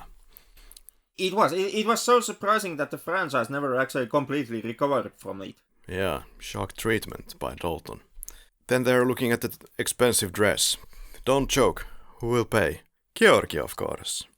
But rather once again Her Majesty's government will pay for Bond's high life. For a dress that actually, at least in real life, was worth millions. And they got the approval to use it momentarily. It would actually be interesting in some Bond film to see Bond's flat. Like, see how 007 himself lives outside of his missions. Like, after this open expenditure that he promotes while on the field and doing the missions, is it then contrasted to that his own flat is just this very small, very typical low-rent apartment that has TV and fridge and maybe a coffee machine in the corner and nothing else. Like, he has the average paycheck, and then every once in a while he gets to go in the mission where he can wear expensive suits and abuse Her Majesty's open bank account as he wishes. That is an interesting point. Should they show more of Bond's personal life or less? And in the Daniel Craig era, of course, they have shown that quite a lot. They have shown Bond's, whatever it was, Bond's home. Whatever the case. Yeah, the Skyfall mansion. Yeah, and I think I just don't care for it. There has to be some mystique for this character. I think that works the best. Yeah. Then again, the Skyfall mansion itself doesn't work in Skyfall, because as Spectre points out, Bond never actually lived there since Bond got adopted very young at his age. Yeah, didn't want to know, no. There is this scene where Whittaker instructs Koskov and Necros. Maybe it shows once again that Koskov is really enjoying the amenities of the Western life. He doesn't want to get out of the poolside to interrupt the moment with the ladies. He's called by Whittaker to discuss the fact that we should put a bullet in the head of Pushkin. So we continue in Vienna. In the concert there's Michael Wilson cameo with wife Jane. There is the quote that this girl is the only chance of getting Koskov back. While Bond is banking a lot on this lady, Koskov doesn't care about her. He wants her killed since she knows too much. But she does lead Bond to Koskov at the end of the day. He meets Kara again, only to get Bond and get her pushed away into the Philharmonic Orchestra in Siberia. We get to Prater Park. I've been there as well. Not major insights, except that if you go to the Ferris wheel, don't accept to be there with your favorite lady only. It's gonna be like jam-packed, like 15 people inside at the same time. And there is a different scene in early draft scripts where Kara and Bond are drinking a martini together. And that's the first time that Kara is enjoying the Western amenity of martini, apparently. Of course, this whole Prater Park and the World Wheel, these also feature in The Third Man. And in the film you actually have all the Bond superiors from the old age. You have Bernard Lee, you have Robert Brown, and you have Geoffrey Keane, the Minister of Defense. Yeah, keep in mind we don't know whether the girl is still in a relationship with Koskov. Yeah. So yeah, if Kara is Koskov's girlfriend, why are they kissing in the Ferris wheel? Kara's relationship to Koskov unexplained, but they kiss. It's made to be very romantic. I buy the moment. I don't know, if you take Bond by his word, it also would mean that Bond has orchestrated that the Ferris wheel will get jammed with the two of them inside, which once again is kind of a 1 point for the creepy factor. It depends how you look at it. There was some talk somewhere before that some people find it very creepy that James Bond is saying the line, "Don't think, just let it happen." I never took it like that. I mean, it's still up to the lady as far as we know, so... Yeah, that it is. Like, what comes to the line itself, yeah, I didn't have major problems with the line. Where it gets majorly more creepy is in the early script, when Bond tells to Kara that they could be there all night making love. And when Kara questions doing such things on a Ferris wheel, Bond says that there's a first time for everything. She then questions should she do this based on 2 days of knowing him, but Bond says that she shouldn't think, she should just let it happen. Oh my god. Oh my god. That is so much more worse. There was also an alternative version where it's Kara who says that we may be here all night, and Bond replies, I hope so. Okay, we meet Saunders. In the early versions, they don't even go to this bar. Bond just finds Saunders' body lying there, dead. And the idea of exploding glass door comes from the phobias of John Glen. Well, did Glen often have nightmares about glass doors exploding? So he was afraid that he would get stuck inside of those glass doors someday. That is very precise fear. Yeah. It's not like I'm fear of drowning or that I will choke on my sleep, but I will get entrapped inside a glass door someday. Saunders, of course, now gives the passport of Kara, and just when you're gonna start to love this guy and his efficiency, then he dies. Yeah, he was really annoying, but I'm glad Saunders died. I read that Bond is especially pissed now and destroys the ball with passion. Yeah, but altogether, I do like how Saunders gets off from the film, like with the trapped glass door, which once again plays, in my opinion, plays very closely to the same theme and feeling that you get, for example, from the Hitman game series. Bad accident back there, yeah. And I also like the following chase scene where Bond almost guns down the small kid who hasn't done anything wrong. I love that scene. It shows his temper. Yeah, we have a little clip. Let's listen to a bit of this scene right now. What happened? Bad accident back there. Did you hear?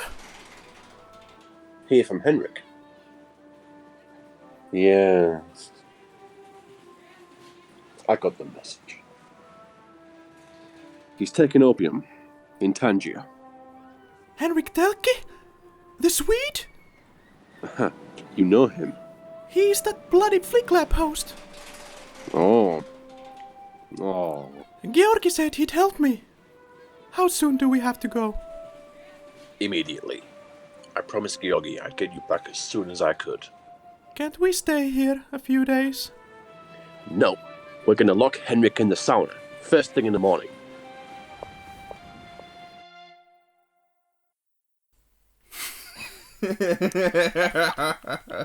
There is the one guy greeting Pushkin in Morocco by the car when he enters the car, or lets the mistress enter the car. Looks a lot like Borat to me.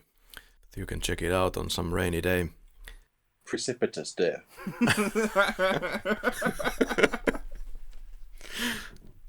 John Rhys-Davies, of course, is playing Pushkin, and played in The Raiders of the Lost Ark, also in this podcast. What else to say about John Rhys-Davies? Who knows? Well, actually nothing that we didn't already say in the Raiders. Virginia Hay plays Rubavitch, the mistress. Her goal was to get to the next Bond film, so the Castaway photographer David James was able to organize a meeting with Bond producers, and here she is. Yeah, I'm kind of curious. Why is the girl being stripped? You know, what's the purpose of that? Yeah, some offhanded chauvinism. It's about titties. He's using titties to distract the guard. But of course still is a bit problematic element that Bond rushes the room and pulls the top off from the lady and uses the tits to distract the guard. Well, that was really like on the spot, original, fast brain action right there. It was. It most definitely it was fast brain action. And granted to Bond, yeah, it did, and it is very likely that in real life also that is something that would work extremely well, because most definitely the guard, when he comes running into the room, the first thing he does not expect to see is almost naked lady in front of him. I mean, I think it would have been even more effective if Pushkin would have been naked there. Yeah, that's damn true. Yeah. Wearing the lady's undergarment.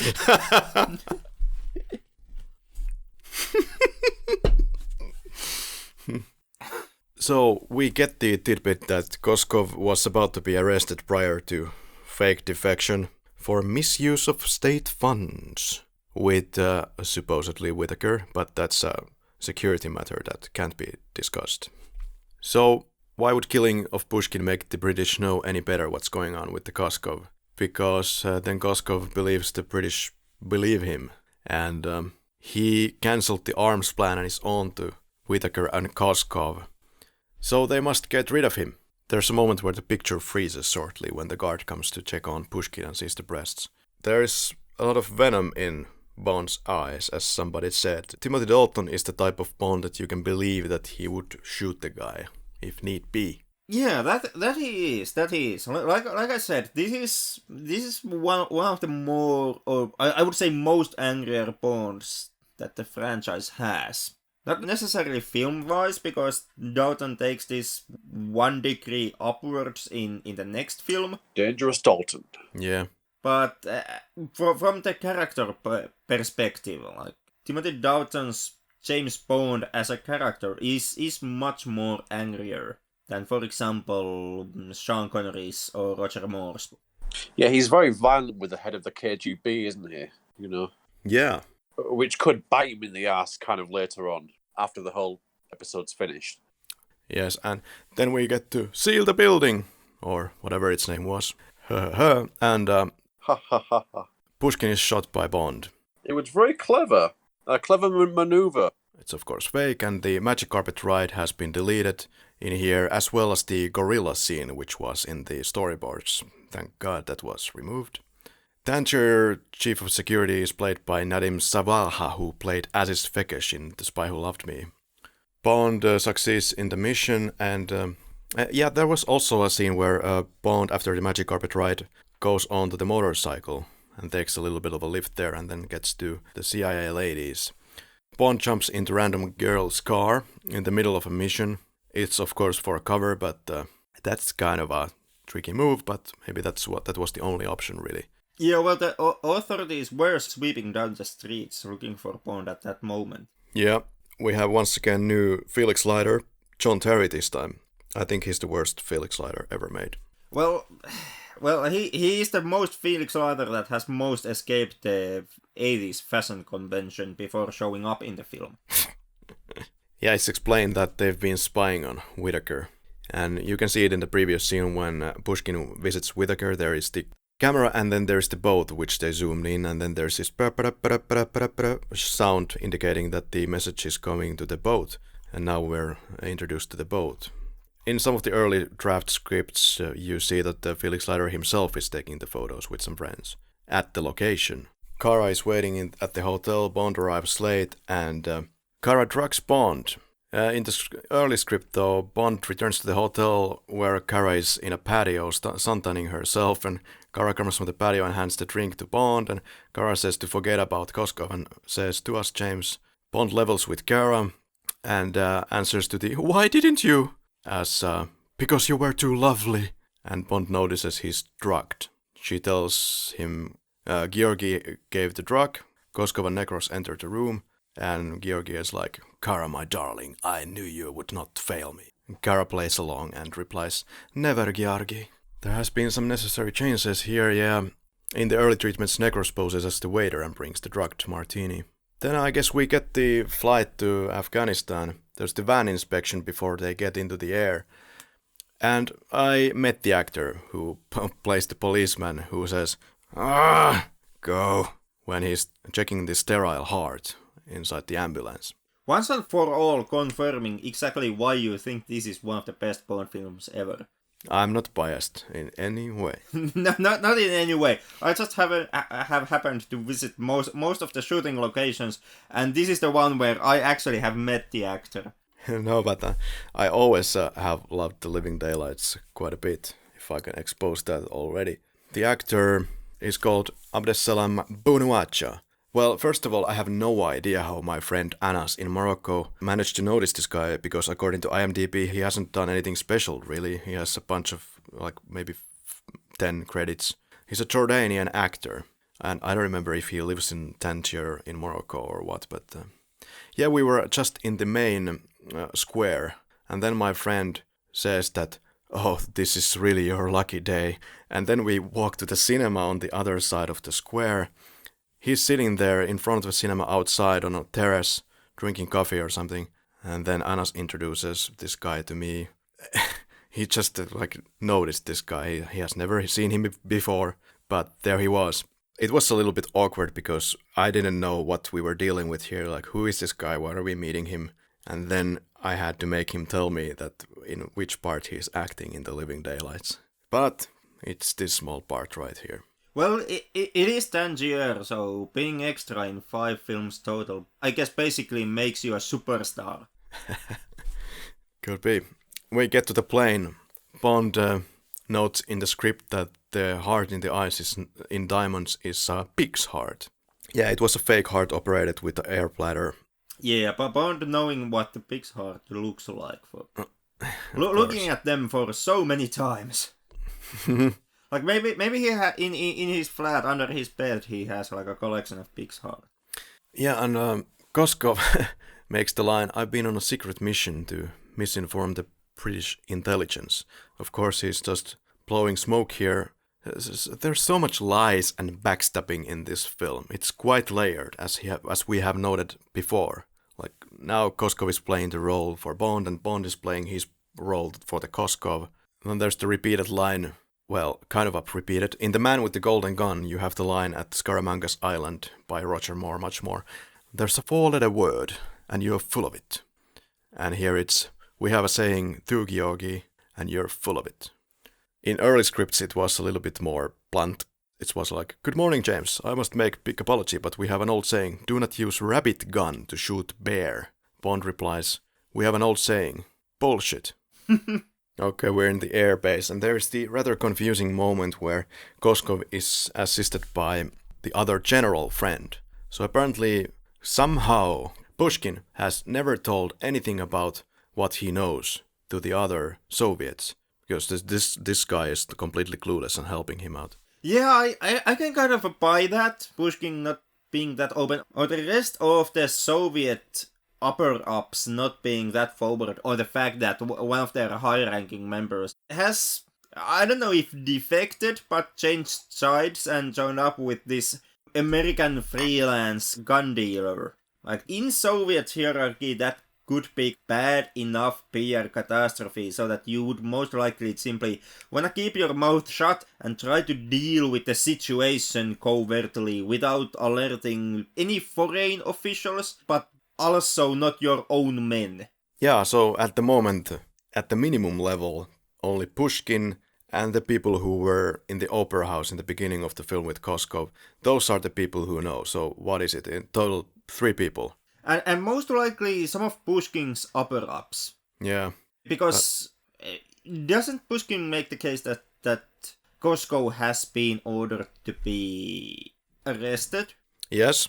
Like, So- at least he just says that he was about to arrest him for misuse of state funds. Yeah. And if Pushkin has been given the order to arrest Koskov, in that case, someone more higher in the hierarchy must also be in the know of Koskov's actions. Yeah, you could also draw the conclusion that this was the time for Koskov to make the fake defection because he already knew that Pushkin knew that he was going to arrest him. Pretty much, yeah. There's also the point that I'm not sure if this all fake killing of Pushkin is needed. They could have just been with Bond, and Pushkin could have been at the hotel like, okay, Koskov is the bad guy, let's team up, let's go, and we will go get Koskov immediately, like via Kara or something.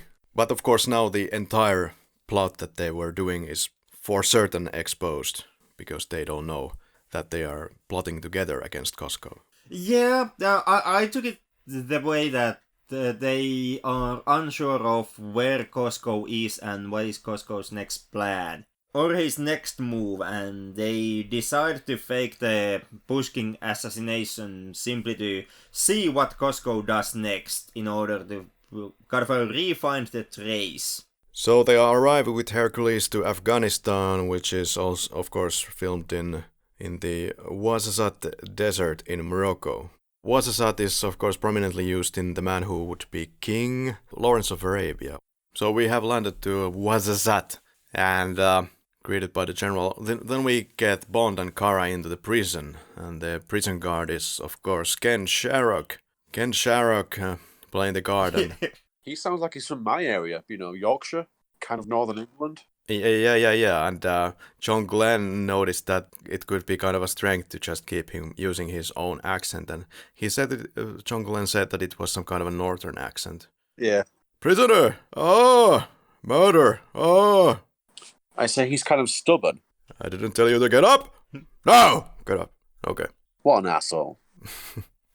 Well, it is the Soviet efficiency. And then we, of course, using the Q invention to get out of the impossible situation.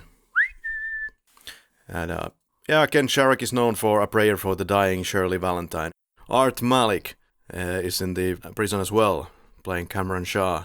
Yeah. And Yeah, Cameron Shah is the most bizarre character in this entire film. Just how does an Oxford graduate end up with the Taliban?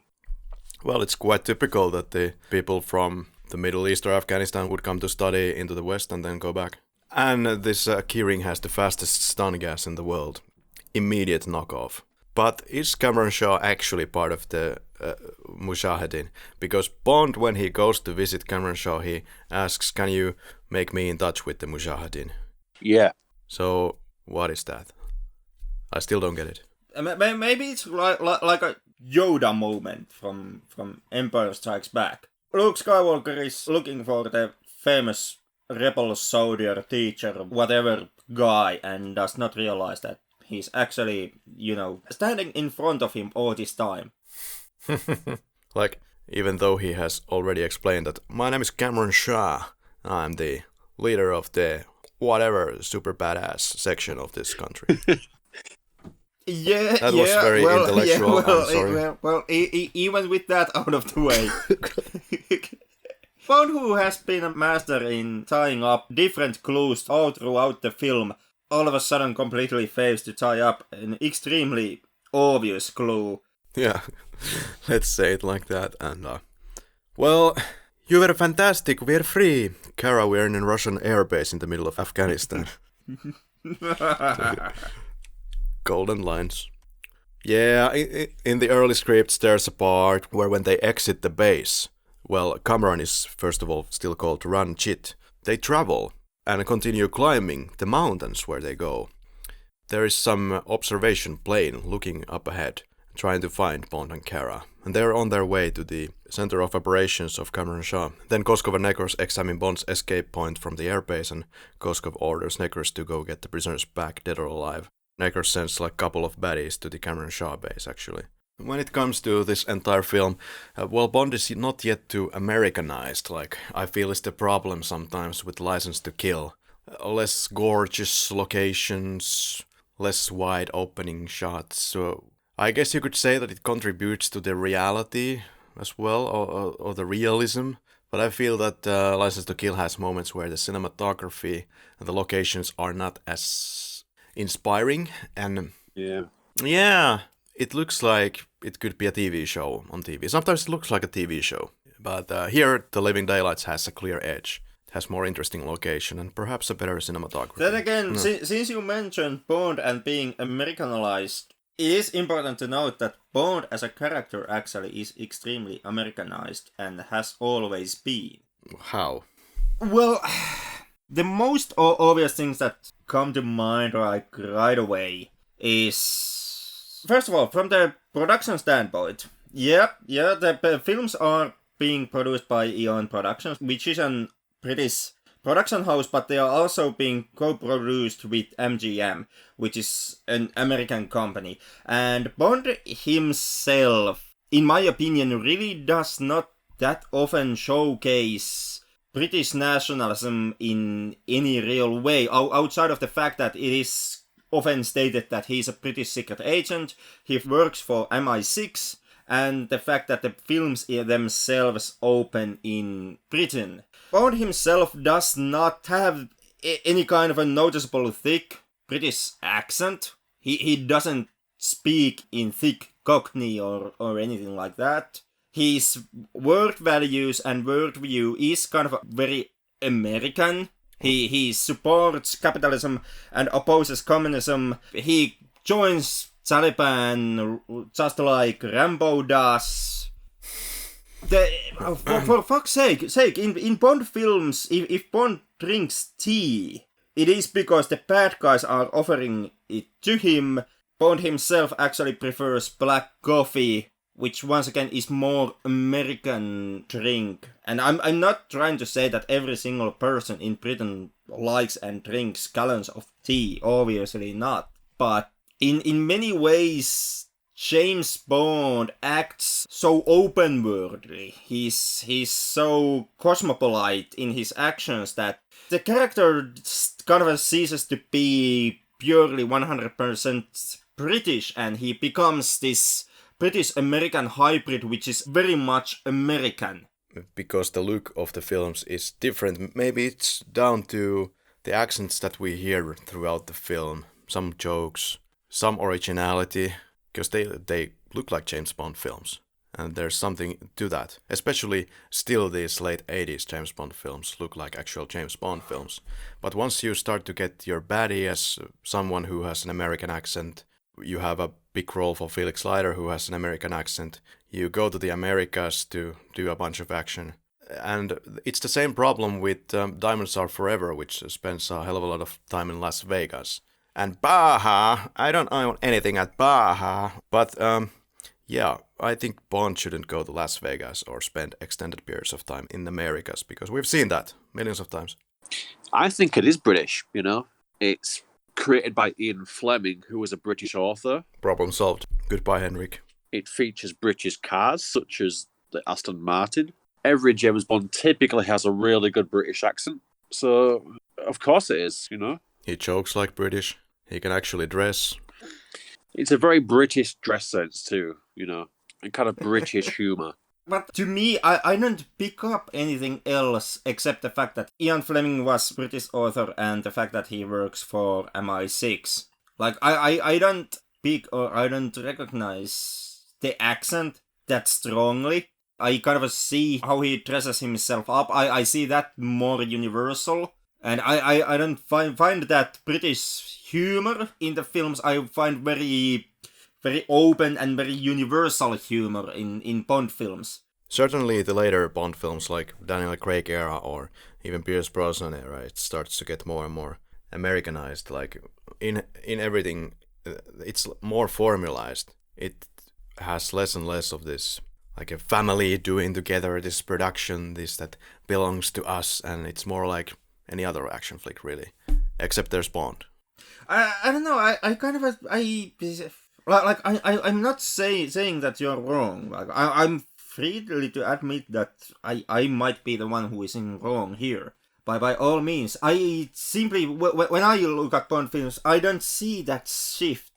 Like I don't see that hard shift. But like I do, of course, I do recognize that as the franchise advances, the way how the films are shot and what type of action happens in them and the feeling of the movies, I do of course acknowledge that it changes with the times.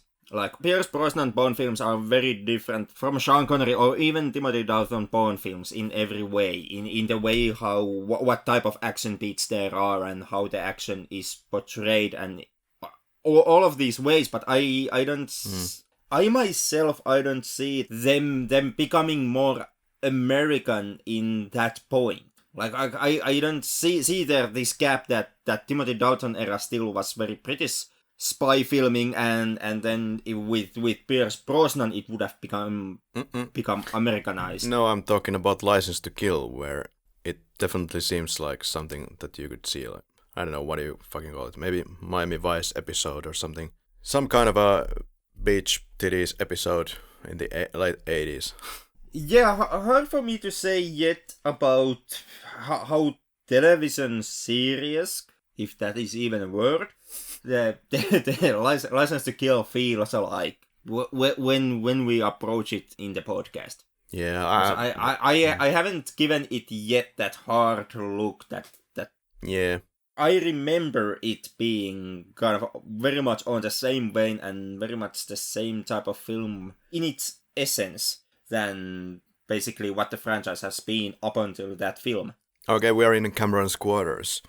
Adjacent to Ouazzazat was a base with hotels, etc., where they filmed the Cameron Shah base. The Shah discussion is done in studio, of course. Bond asks in 2 occasions in this film from Cameron, "You want help? You won't help?"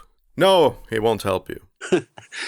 Cameron Shah is kind of reluctant in every way. He wants to help only after realizing that the arms bought by Koskov could be used against them. Then we get to the romantic private suite. Khaista Paska. Yeah, it means beautiful in Afghan, of course. Yeah. Is there such a thing as an Afghan language? I don't think there is. I'm pretty sure. I was like... I was thinking about that. Like, I think it's Pashto.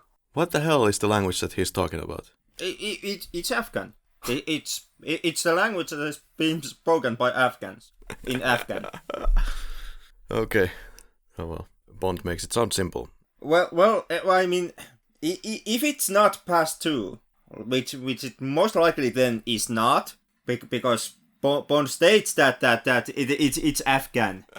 So what language is Bond speaking? Finnish. Is it Finnish, or does it just sound extremely a lot like a certain sentence? It does. But he didn't finish that sentence, thankfully. Okay, there's a lot of blue colors in this room. It was apparently to make some kind of romantic feel, according to DP Alec Mills. I don't know how cold blue is evoking erotic, sensual, romantic feelings. I don't know, but... Yeah, there's the early script where Bond complains to vodka in this place, and Kara sees the rough ways of the Snow Leopard Brotherhood, and she says that Siberia might not be so bad after all. Oh, snap. Then we get to the exchange at dawn. Well, I mean, he's going to stone the lady to death after the film ends, so... He just... give the guy a break. It just... For the first time in his life, he's joining some other club than the country club. or the casino club. It's not your typical country club. Yeah. MI6 has prohibited Bond from joining any other clubs, and now finally Am is not looking at what Bond is doing, and the first thing he does is join the Taliban. Of course. It would have. But on the same note, the only goddamn reason why the Taliban actually are there on the film is because this was filmed in the 80s. Yeah, this was a risky move. Like, previously, they had not made any kind of political connections to Bond in this way. And here they do it for the first time. They take a risk and it completely backfires. Like, back in the 80s, where the Cold War was going on, Hollywood got the apparent enthusiasm to always remember to also honor the how the fuck did you pronounce Mujahideen. Mujahideen? Mujahideen. God damn it, Karri. Mujahideen. Yeah? Whatever. Like, it's the foreign language. I don't know. Yeah, to give some lip service to Mujahideen, who at the time were fighting against the Soviets. But because they were fighting against Soviets, back in the day, also Hollywood wanted to get into it and kind of start to spread this Afghan world and US together against the communism message throughout the world. And, well, that is the reason why John Rambo, of all people, also joined Afghan freedom fighters, and it doesn't come off that well in Rambo 3 either, because it's, first of all, it's goddamn John Rambo, who just in the previous film had returned back to Vietnam to shoot once again a bunch of colored people, but also because Rambo does not speak the language at all, so it once again goes in the vein that the Afghans are like to Rambo, like Ruski, and Rambo is Ruski, and then they join forces. It's stupid in Rambo 3, it's extremely stupid. And it's extremely stupid in Living Daylights also. Yeah, we kind of expect Rambo to join the Taliban because he's kind of crazy from the Vietnam War. He's a bit unstable. But James Bond, you know? Yeah, of course. Rambo was not that anti-establishment, however. Yeah, it just tells of the changed situation, or what they knew about, or how the Mujahideen actually changed over the course of years. So it's not this film's fault, really. It's not the film's fault. The fact that after the Cold War, after the Soviet threat was gone, the Islamist Afghan freedom fighters turned into jihadist organizations. It's not Living Daylight's fault. Yeah. I'm not faulting Timothy Dalton for the fact that 9/11 happened. That's not my case. But it is film's fault that the film itself decides to pander into the political aspects and the political feelings of the time to a point where it all of a sudden completely left field. It disregards the serious, realistic, low violence spy movie thing and goes into James Bond 007 action adventure, where there is two opposing armies and people are riding horseback, throwing grenades, and the lady leads the Mujahideen to charge against the Soviet base, and then they fly over the bridge, and Bond uses the bomb that is in the airplane to bomb the bridge, and like all these action beats are something that I felt were in the wrong movie. Okay. When it comes to this whole Mujahideen thing, there was Copy Broccoli's friend Baron Enrico di Portanova. He made a documentary on the plight of Mujahideen, which encouraged Copy to break the rules for this time and make Bond a part of an unsettled conflict. So yeah, cinematographer is Alec Mills. First worked in Bond On Her Majesty's as camera operator. John Glen promoted from the inside Alec Mills because Alan Hume was unavailable. His favorite shot probably is the so-called chocolate box shot. It's the early morning sunrise or sundown, whichever the case was in the real world, of the sun and the horses going as a silhouette past Yeah, Art Malik was doing some little bit of a stunt work here, you could say. He was he had some experience with the horses, but not enough, I guess, and he was going with the horse, and the horse went apeshit, and he almost fell to his death, because behind him was also coming 50 or 60 horses more, so he would have been completely trampled at that point, and then told John Glen that, don't put me in that kind of a position in this film ever again. There is also, when they arrived there, the very first shot, the cameraman was hand-holding the camera and fell over. You can actually see it there. He tripped over a rock or sandbag or something. And the camera operator was Mike Frift. You can see how the camera suddenly stops the panning smoothly, following from right to left to follow the horses. I haven't even realized that before, I think. But apparently the action was better in this shot, so they used it anyway. So, now we get to the, what the hell is going on with the whole plot, so, wow. So Koskov uses the arms down payment that he got from the Russians to buy opium. That $50 million that was sitting on Whitaker's bank account for weeks, which is the point that Pushkin was complaining about. Now, since they think Pushkin is out of the picture, they have, in my understanding, used the $50 million and bought diamonds with that, because diamonds are easier to smuggle than hard cash. So they put the diamonds in the ice, ship the whole shit to Afghanistan, where they can trade it to opium. And the opium, in turn, in the streets of New York would be way more valuable than the arms deal. So they get like tenfold profit on the streets of New York for the opium, and also can be able to deliver the arms to the Russians. The film doesn't point out whether or not these kind of trades have happened before. Maybe nobody knows. Maybe that there was this scam going on for some time, but now it's being stopped. And the Cameron Shaw is helping the Snow Leopard Brotherhood from time to time, and sells the dope, helps them out in selling that to the Russians. And he couldn't care less if the Russians die of his bullets or the Snow Leopard's opium. Kind of, well, you could read that as racist, because it's just coming for the original normal kids on the street. But anywho, Cameron Shaw needs weapons, and that's the bottom line. Cameron is also receiving some kind of a payment in some little bag from his troubles for the Snow Leopard. Now Karri risks her life completely by going ahead towards the base and snatches Cameron's gun, which I read as that she is simply head over heels in love with James Bond. Most likely because outside of that there really is no motivation for her actions. Yeah. Did you catch the weird look from Bond towards Cameron when he starts walking towards the jeep? It's like, bitch, please. Like, why did you put me into this position?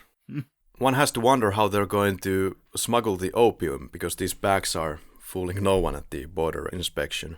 At least you would think so. What do you mean? They have a Red Cross logo in them. Well, that's all you need. Careful, our opium has to be kept absolutely sterile. I don't know, maybe they were counting on that nobody would ever inspect a presumed Red Cross airplane.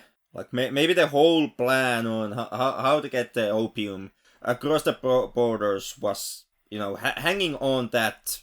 Do you think that the MI6 actually would allow James Bond to burn $500 million of opium just like that? I mean, sure, they would want it for themselves. Why wouldn't they? I mean, who was going to use it? Yeah, don't burn the opium. Bring it back to England for the Queen so she can use it. Well, but wasn't the Queen quite old already at that point? So. Oh, she was quite young. Good for her. If we're talking about The Living Daylights, though, I think it has a really great story. Maybe the only problem or problems in Daylights is that the film really has no bigger point to offer. It's not more than a simple agent versus an arms dealer plotline.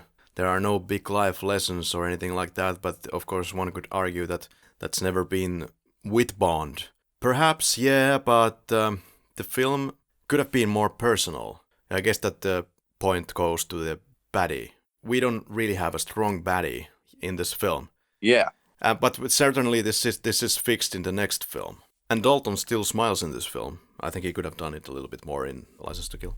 Yeah, with Whitaker, the problem is that Whitaker is not that much in the film. Whittaker is always in a distance and never really comes into contact with Bond until the last second in a moment that feels like it's pasted in, a little bit forced, and it lacks the emphasis because we just saw the amazing scene with the Hercules and then we just got into Tangier and it loses that effectiveness. Yeah, and Whittaker does not really come in contact with Bond even plot-wise. Like, yeah. In the end, Whittaker is Coscove's boss, in a sense. Yeah. But when it comes to the whole plan, the whole smeared spionem plot that is behind the film's storyline, that still is Coscove's plotting. And it is Coscove's plan, which he is pulling off kind of in the way that Whittaker knows that the plot is in effect, but even Whittaker doesn't appear to completely know what the plot is. Mm-hmm. So that scene is really incredible, and what's more incredible is the fact that Whittaker looks not only like a dolphin, but he looks like Sheriff Pepper from The Man with the Golden Gun. Maybe a bit, Texan. Okay, maybe a bit, yeah. It's Sheriff J.W. Pepper. Let's go get him, boy. But Henrik Tom duo, we are now getting to the airbase war. We are taking care of the wire fence guard. Bond sets up the bomb and then he's exposed. John Richardson is responsible for the big bangs in the airbase. They're really big sometimes. And Bond is seen taxiing the plane. On one day, a stuntman fell off a horse and Barbara Broccoli helped the doctor with the surgery. She came out of that operation white as a ghost. Also, the DP almost was eaten by one of the propellers of the C-130. Kara and Necros enter the plane. Kara has trouble understanding the guidance of James Bond from that small window from far, far away. It's a miracle that they're even able to communicate, which they probably would not be. Necros looking confused that he can't shoot the plane. Don't shoot the plane! Because it would get destroyed. Big furniture van was used for the interior shot of the Jeep going inside the plane, because you can't do that trickery with the 130. Well, we're in the plane. Finally. Peter Lamont actually created a full-size hydraulically operated replica of the C-130 plane inside Pinewood. So you could shake it around and you would have this full background of the desert when you open the hatch. Pretty amazing. And we get to the in-flight fight. In the stunt, BJ is playing James Bond and Jake Lombardis as Necros. This was an extremely expensive scene, all things considered. The plane, the parachutes, the multiple locations, the fight sequence. The 5 minutes of the film here coming in at $750,000 for 5 minutes of screen time. Yeah, so you built a completely working hydraulic replica of the plane to be used in a studio circumstances, but then when it comes to the actual fight scene, that you actually film out there in the sky using an actual airplane. Wisniewski recalled that the 3 days of film were incredibly strenuous, hanging there from that back, and the actual stunt was done in the Mojave Desert. There was also always a inside the plane in case the two divers got unconscious, because they would be hit by the plane because they were swinging there like crazy, and the plane diver would jump and catch the falling skydiver. I think this was done at least once, and thereby pulling the parachute. Okay, net fight sequence is done in a smaller plane. They couldn't get a C-130 in the US because they're very expensive. A smaller 2-engine version is used instead. Some fans have noticed this, but I think a regular viewer will not have any idea. The only time you can actually tell the difference is when Necros falls with the boot. Overall, this is the best fight scene of the film. And one of the top 10, if not even top 5 fight scenes of the entire franchise. Absolutely. This is the best part of the film. Necros is the best villain of the film. Yeah. He almost kind of makes up for the lesser villains of the film. I kind of like him. He's kind of down to earth and menacing, dangerous. And this always I can feel this scene in my stomach when I'm watching it, and the plane is starting to rise up, and then Kara opens the hatch. and they fall out. It's incredible material, and the reason is it was done for real. Yeah, goes to show you that sometimes actually doing stuff the practical way, using a hell of a lot of money for a small scene and risking actual lives does pay off in film business. Yeah, there was at least one occasion when B.J. Ward had to let go of the net. He slipped and had to use the safety parachute to save his life, which was the first time actually in Bond history that a parachute was used for emergency purposes in Bond films. Yeah, this might even be the best James Bond fight ever, as far as I'm concerned. We might have to check on that in some of the future episodes, but it just might be, quite easily. The guy is hanging onto the boot, but there's like a net all over the place, and he didn't catch that. But he had a fetish for Bond's boots. Well, who wouldn't? I mean, goddamn, they were military-issue leather boots. Yeah, more important than your life. Okay. Well, they cost a fortune if you lose them. Not as much as the scene. Like Necros may have lost his life, but Bond is a fucking bankrupt after he has to repay the boots. Like there's many good fights in the franchise, and the franchise is 24 films long already. So there's a lot of material to go through to pick the absolute number one fight. But this is most definitely this is a standout fight scene. Standout fight scene, and you have John Barry's amazing music in the background. They complement each other very well. That they do. I myself, I may think that the Afghanistan sequence is mostly nonsense, which has no place in the film, but I do still love the fact that the airplane segment is here. Well, why is it nonsense? Well, basically because of everything else that happens before they get into the airplane. Like the shots of the guys riding horseback, shooting bazookas, and that one moment when one of them hijacks the bulldozer and drives that through what they have, a shower building, and knocks it over, bearing to you two bare Soviet asses. Yeah, but... All the explosions that happen because there is like 50 guys shooting at 50 guys. But you made it sound like they're going to Afghanistan for no reason. Well, Afghanistan, I would suppose, it would be a great location to check out some drugs, and that's where the story takes you. I don't see a problem with that, but the Soviet assets, okay. You could buy drugs basically from any place. You don't have to go all the way to Afghanistan to simply buy drugs. It's a Bond film. Gotta travel. Like you pointed out, even Rambo went to Afghanistan. We've seen Afghanistan. I like it. My favorite part in the film, probably. The whole Afghanistan. Yeah. And Morocco, for God's sakes. None of which actually appear in the Afghanistan sequence.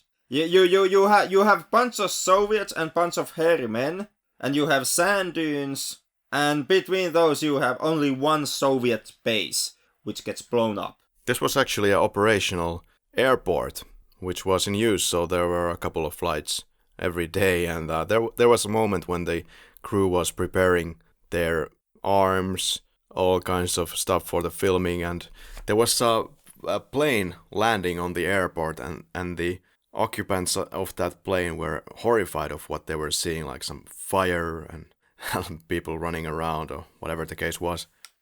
And then they had to enter the airport like underneath a huge web when they entered. And then we get to the dropping of the bomb. Which also is nonsense. Why?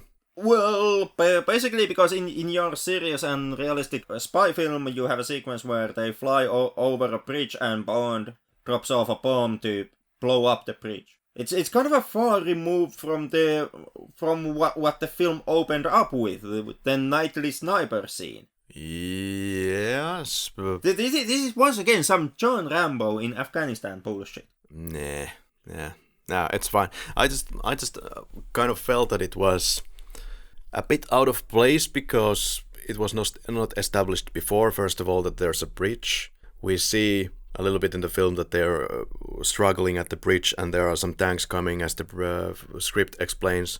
But yeah, the dude just decides, let's turn over. We have been traveling for, 15 minutes, and let's turn back, and there's a bridge. Okay, let's drop the bomb there, because that's what I can see from the airplane, clear as day. Yeah, I mean, you have to show your support to the brave Afghanistan freedom fighters who oppose Soviet forces. Yeah, you could say that. A bit, yeah. Slightly. But the scene itself is quite spectacular. I mean, the actual bridge was really small, not high at all. And then they had the model that they took to Afghanistan piece by piece and then constructed it there. It's quite a big model. Cheap exit. So actually the early drafts were completely different. Bond doesn't exit via the jeep to the desert. He's actually alone in the plane. He instead goes with the C-130 to the sea. He lands on an aircraft carrier in the Indian Ocean, and the plane tips over the edge of the carrier and sinks, but of course Bond is fine. And then it cuts to the Thetis, the ship of Felix Leiter, and it's eerily silent. Bond goes to investigate. Everybody's tied. Kara has been having some bad time. She's as well there. And Whittaker orders Bond to get on his knees. Then Bond gets somebody's gun and some fight ensues. And then there's a man in black. And he comes to save the day. He is Gogol, or what you would call Pushkin in this film. And he says the same lines that you have in the film, roughly something like, I owed you that one, Bond. But here is the cheap exit in the film. There was a miniature airstrip for which they did the miniature shots there, like coming out of the back of the plane with a jeep. No place to put down, he said, and they land with the jeep on a wide open desert. Just saying. Still, the airplane was close enough to the ground that they didn't die when the jeep crashes on the ground. Of course, it had a parachute, but the physics may be a little bit off here, you could say. I don't know. Science fact does it again. Okay, and there's a good restaurant in Karachi, so we can just make it. Now we just completely cut from this moment back to Tangier, where Whittaker is inside the house that actually belonged to the owner of Forbes, where I was as well. Fight ensues. John Glen pigeon moment is seen when Bond enters. So why does Bond keep shooting the Panzerglas and not Whittaker himself at this moment? I was actually thinking the same thing myself. Like the best excuse you could make is that since the room is dark, Bond tries to make the headshot and he does not see that Whittaker's gun has the panzer glass and does not see the bullets ricochet off the glass. Of course you don't see that, but you could also argue that the angle from which he can shoot only includes the panzer glass area. Yeah. But I don't know, if I would have been Bond, I would have simply shot him in the dick, be done with it. Very classy. Like I said, I would have been done with it. Yeah. There would have been a bunch of funny jokes you could have done with the dude's expense after that. Yeah, Bond really should have just shot Whittaker in the penis and walked away and disappeared into the end credits, leaving Whittaker with his dick injury. Yep, yeah, that is true. Yeah, in the early scripts, Bond takes a toy soldier and throws it to distract Whittaker with it. Unfortunately, in this nick of time in this film, you don't get that. And he hides behind a British vulture Wellington. He had to do this and that and blah, blah, blah, blah, blah. And then Bond activates the keyring. Interesting thing about the Koskov. Koskov apparently hasn't told of the lost opium to Whittaker, regardless of knowing what should wait Koskov. He decides to stay at Whittaker's upstairs bedroom, knowing all the risks. The dope is gone. Well, maybe Whittaker simply was not too angry at Koskov for losing millions of money and losing the dope and losing the Soviet base and losing the possibility of the guns and... Looks like it. Once again in an early script, there's once again another plot twist. After the plane incident that you have, Bond and Kara return to Tangier Hotel, take the wrong taxi, and there they are pointed with pistols and forced into Whittaker's villa, where the scene with Koskov, Gogol and Whittaker plays out with some small differences, but basically the same. Okay, then we get to Kara's concert, I guess. And John Barry requested his own cameo and got it here. This is quite something as well. Like in the early drafts, Prince Charles and Princess Diana lookalikes were being wanted for the crowd. But also Cameron's posse was not mentioned being there. Also the actor that played Margaret Thatcher lookalike in Your Eyes Only, she was called back with an actor that played her husband. But it was all scrapped when the tabloid, the Daily Mirror, reported that the actor of Prince Charles, Peter Hugo, he had recently gotten an 18-month sentence for a sexual offense toward a 14-year-old boy, and you can guess how the tabloids are running with that James Bond film has pedophiles in their film, or whatever it was.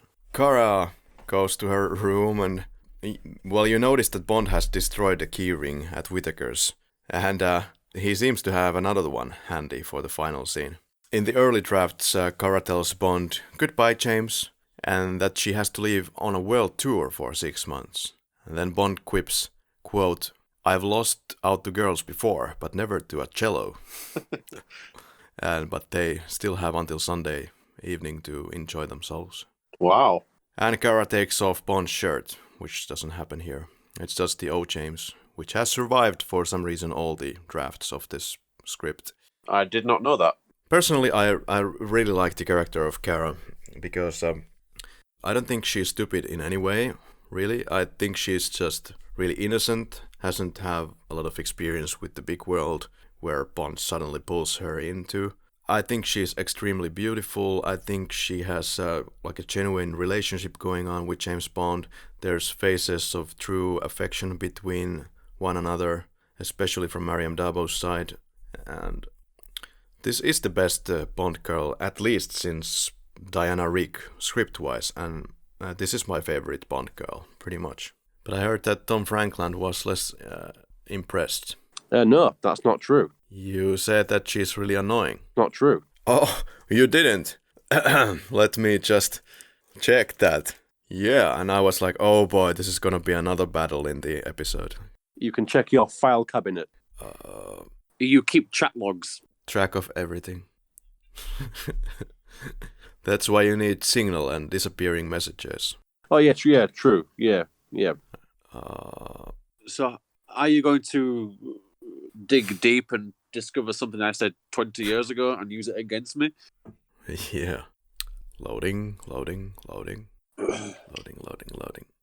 It's not that important. Where is it? Okay, I give up. Let's move on. Well, we have credits, and If There Was a Man. It's a collaboration between Barry and the Pretenders. I like it a lot. And also the same band, the Pretenders, does the music that is coming from the earphones of Necros. Where has everybody gone? Okay, The Living Daylights, best Bond girl for me. Still all considered, I would reckon that this is still my favorite pre-title sequence. John Barry, even though he didn't like this soundtrack, I think he said that this is his least favorite from his James Bond soundtracks, which is kind of weird. I think this might be close to being, it's at least in the top 4, let's say, of his Bond soundtracks. Best fight scene, best Bond romantic relationship, and some of the best locations. Quickies, favorite performance. Who goes first? Not me. Me. Go ahead. Timothy Dalton. Dalton, dangerous. Yeah, that's my pick as well. Henrik, your favorite actor is the General, right? Wait, what? No? Okay. Where? I must have misheard you. Okay. Are we still covering quickies here? Yeah, very quick. Yeah, same here. Hands down, Timothy Dalton. Favorite scene, Tom? Yeah, my favorite scene was Koskov's defection, In-flight fight, of course, it's my favorite scene. Yeah, the airplane fight. Yeah. Favorite quote. All I want is a real man. From my end, war. War has always been man's main occupation. Fools say his greatest accomplishments were the wheel and the alphabet. I say it's battering ram and gunpowder. You pick so random quotes. Like, one throwaway line somewhere in between that you can barely remember. But that's Henrik Faja. For me, it's... You were fantastic! We're free! Kara, we are in Russian airbase in the middle of Afghanistan. Are you trying to imply that you can't be free in Afghanistan? No comment. I'm just quoting. It's not my personal opinion of any kind. Favorite kill, Necros? Would be at the carnival when Saunders gets his mouth full of glass door. Tom? So I'm kind of preoccupied right now. Bye. So I received an advert on Facebook advertising leather underpants, leather underwear, with a hole especially made to fit my penis. And I was informed that it can be traced back to my Google searches, which is absolutely not true. You might be careful. Which is not true. More often than not are based on your search history. Yeah, but it's not, though. What? I don't know how to continue from this anymore. I'm sorry, could you repeat the question? Yeah, favorite leather pants. Oh,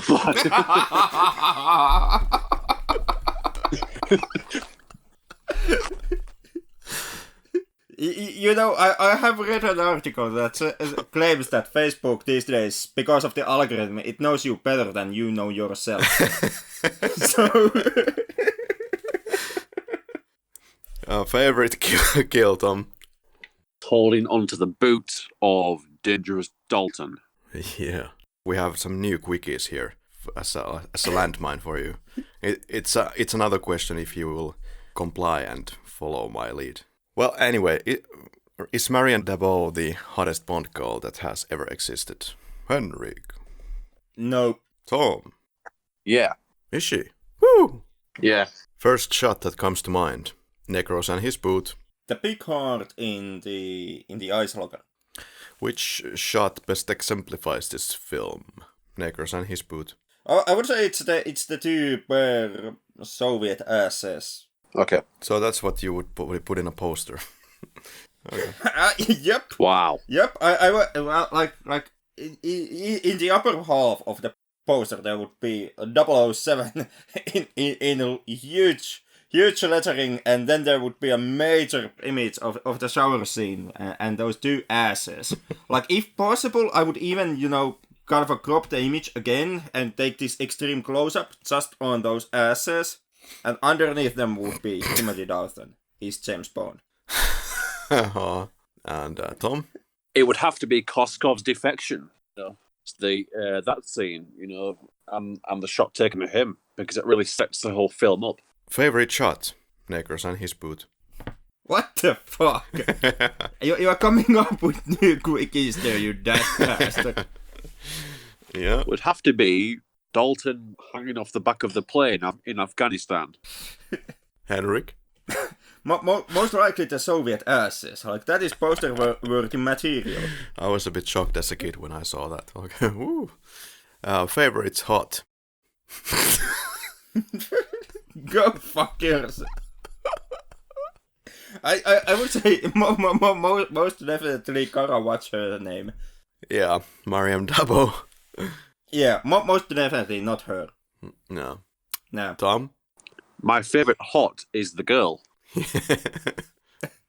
It was Kara, right? No, it was not. Like I precisely said that not Kara. You must be joking. I guess it's the Soviet asses. What tickled your fancy the most? Like, dangerous Dalton. Ooh. What took Tom out? What's his name again? Koskov. You have been calling him Krakow or something like throughout the episode. Well, nothing really for me. Like, maybe the camera base, it could go a little bit faster. Things get a bit slow when Bond and Kara peek out of the window in their room, and there's the snow leopard guy beating some guy, and I hope he's not invited to dinner. That scene. I feel like with this kind of lost flow, What took Henrik out? Like, what took me out or what killed my boner? Isn't that kind of the same thing? Because the first answer would be Kara Milovoy. Oh, I guess we are gonna introduce favorite nut then. Okay, favorite nut, guys. The Soviet asses? You are lying to yourself and you know it. Necros.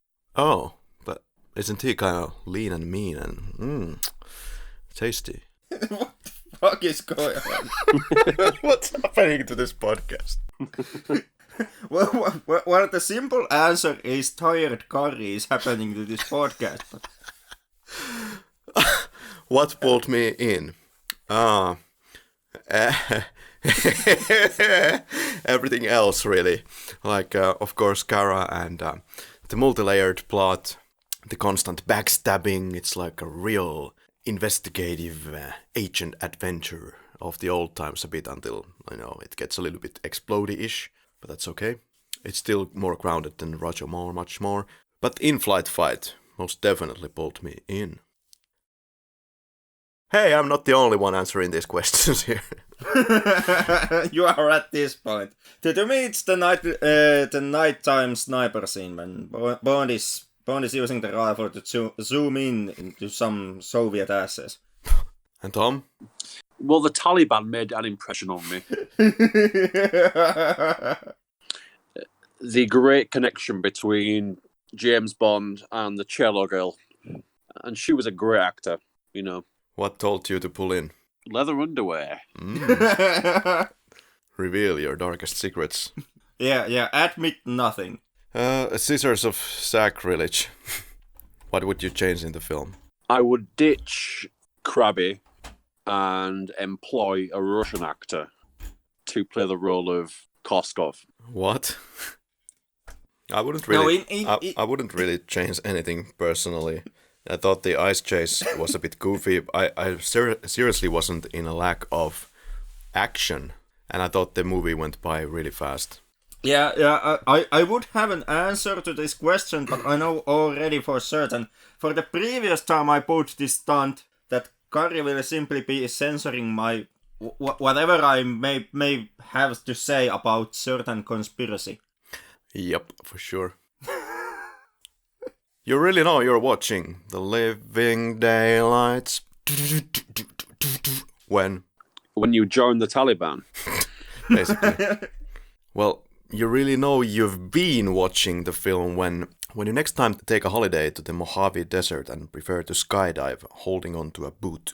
Yeah, well, you really know you're watching The Living Daylights when the next Red Cross lawsuit hits you in the face. 3 adjectives to describe the film. I would say globetrotting, smooth, enjoyable. Gripping, exciting, colourful. Afghanistan maybe not so much, but dangerous. Should have used that one. Yeah, but you didn't. Failed opportunity. Henrik. Assing and Soviet. No. I go with Hitman-esque, bold and trailblazing. Did you look at your Rolex? Nope. And I did not look at my watch one bit. Okay. Tom, would you recommend The Living Daylights? Yes, I would. Would I recommend this film? No doubt. If you consider like different aspects, entire makeup of how you feel after the film, this might even be the best Bond film out there, like all elements considered.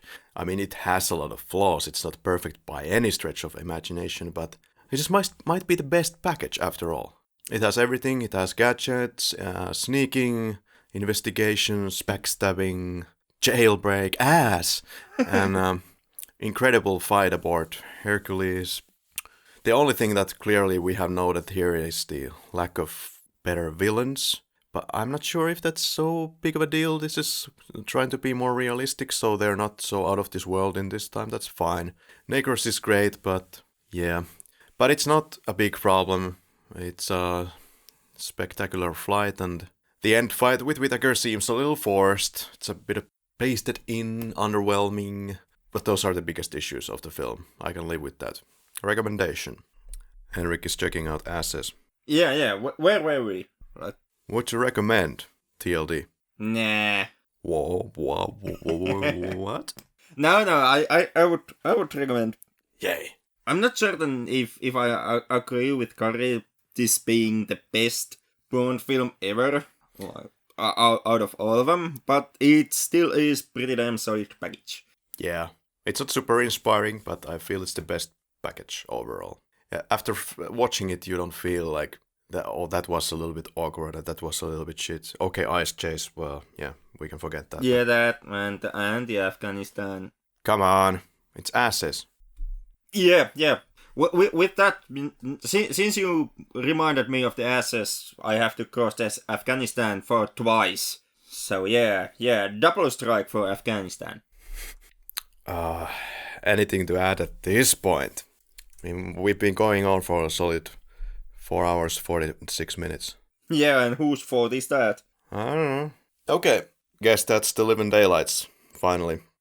The next time in the Bond Marathon we will check out the License to Kill, and once again it will be released on the last Thursday of November. It'll be interesting to see how the two films compare with each other. I'm a massive fan of License to Kill, so I'm pretty sure that will take the title of the best Dalton film. And if you still haven't joined our infamous movie challenge, the International Cinema Challenge for 2019, please do. And that consists of 20 films from 20 different countries. We oblige you to join to the challenge. If you don't want to watch those particular films, then watch your own goddamn films from 20 different countries. And then come to our podcast in the beginning of 2020, when we will kind of reminisce how amazing this challenge was and how you have grown as a human being.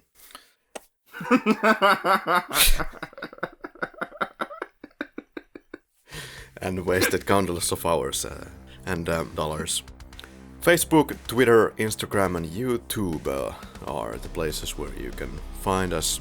I am ready to get the hell out of this laboratory. I have some pressing engagements. Thank you for joining us. Thank you so much for joining this podcast. Thank you. I hope you've been shaken and stirred, because I certainly have. Or is that just really shit?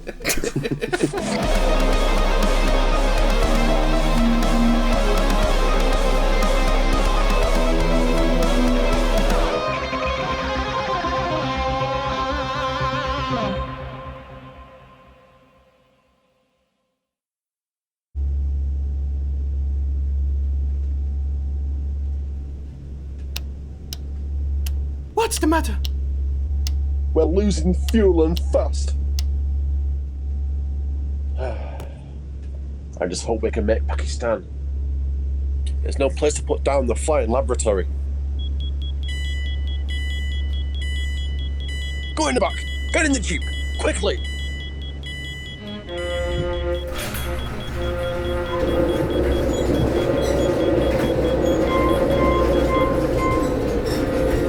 Fasten your seatbelt!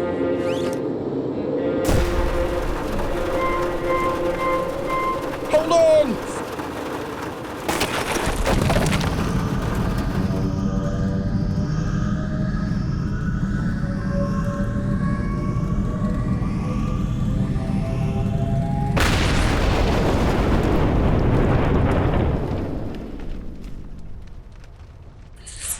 I know a great titty bar in Karachi. If we hurry up, we can just...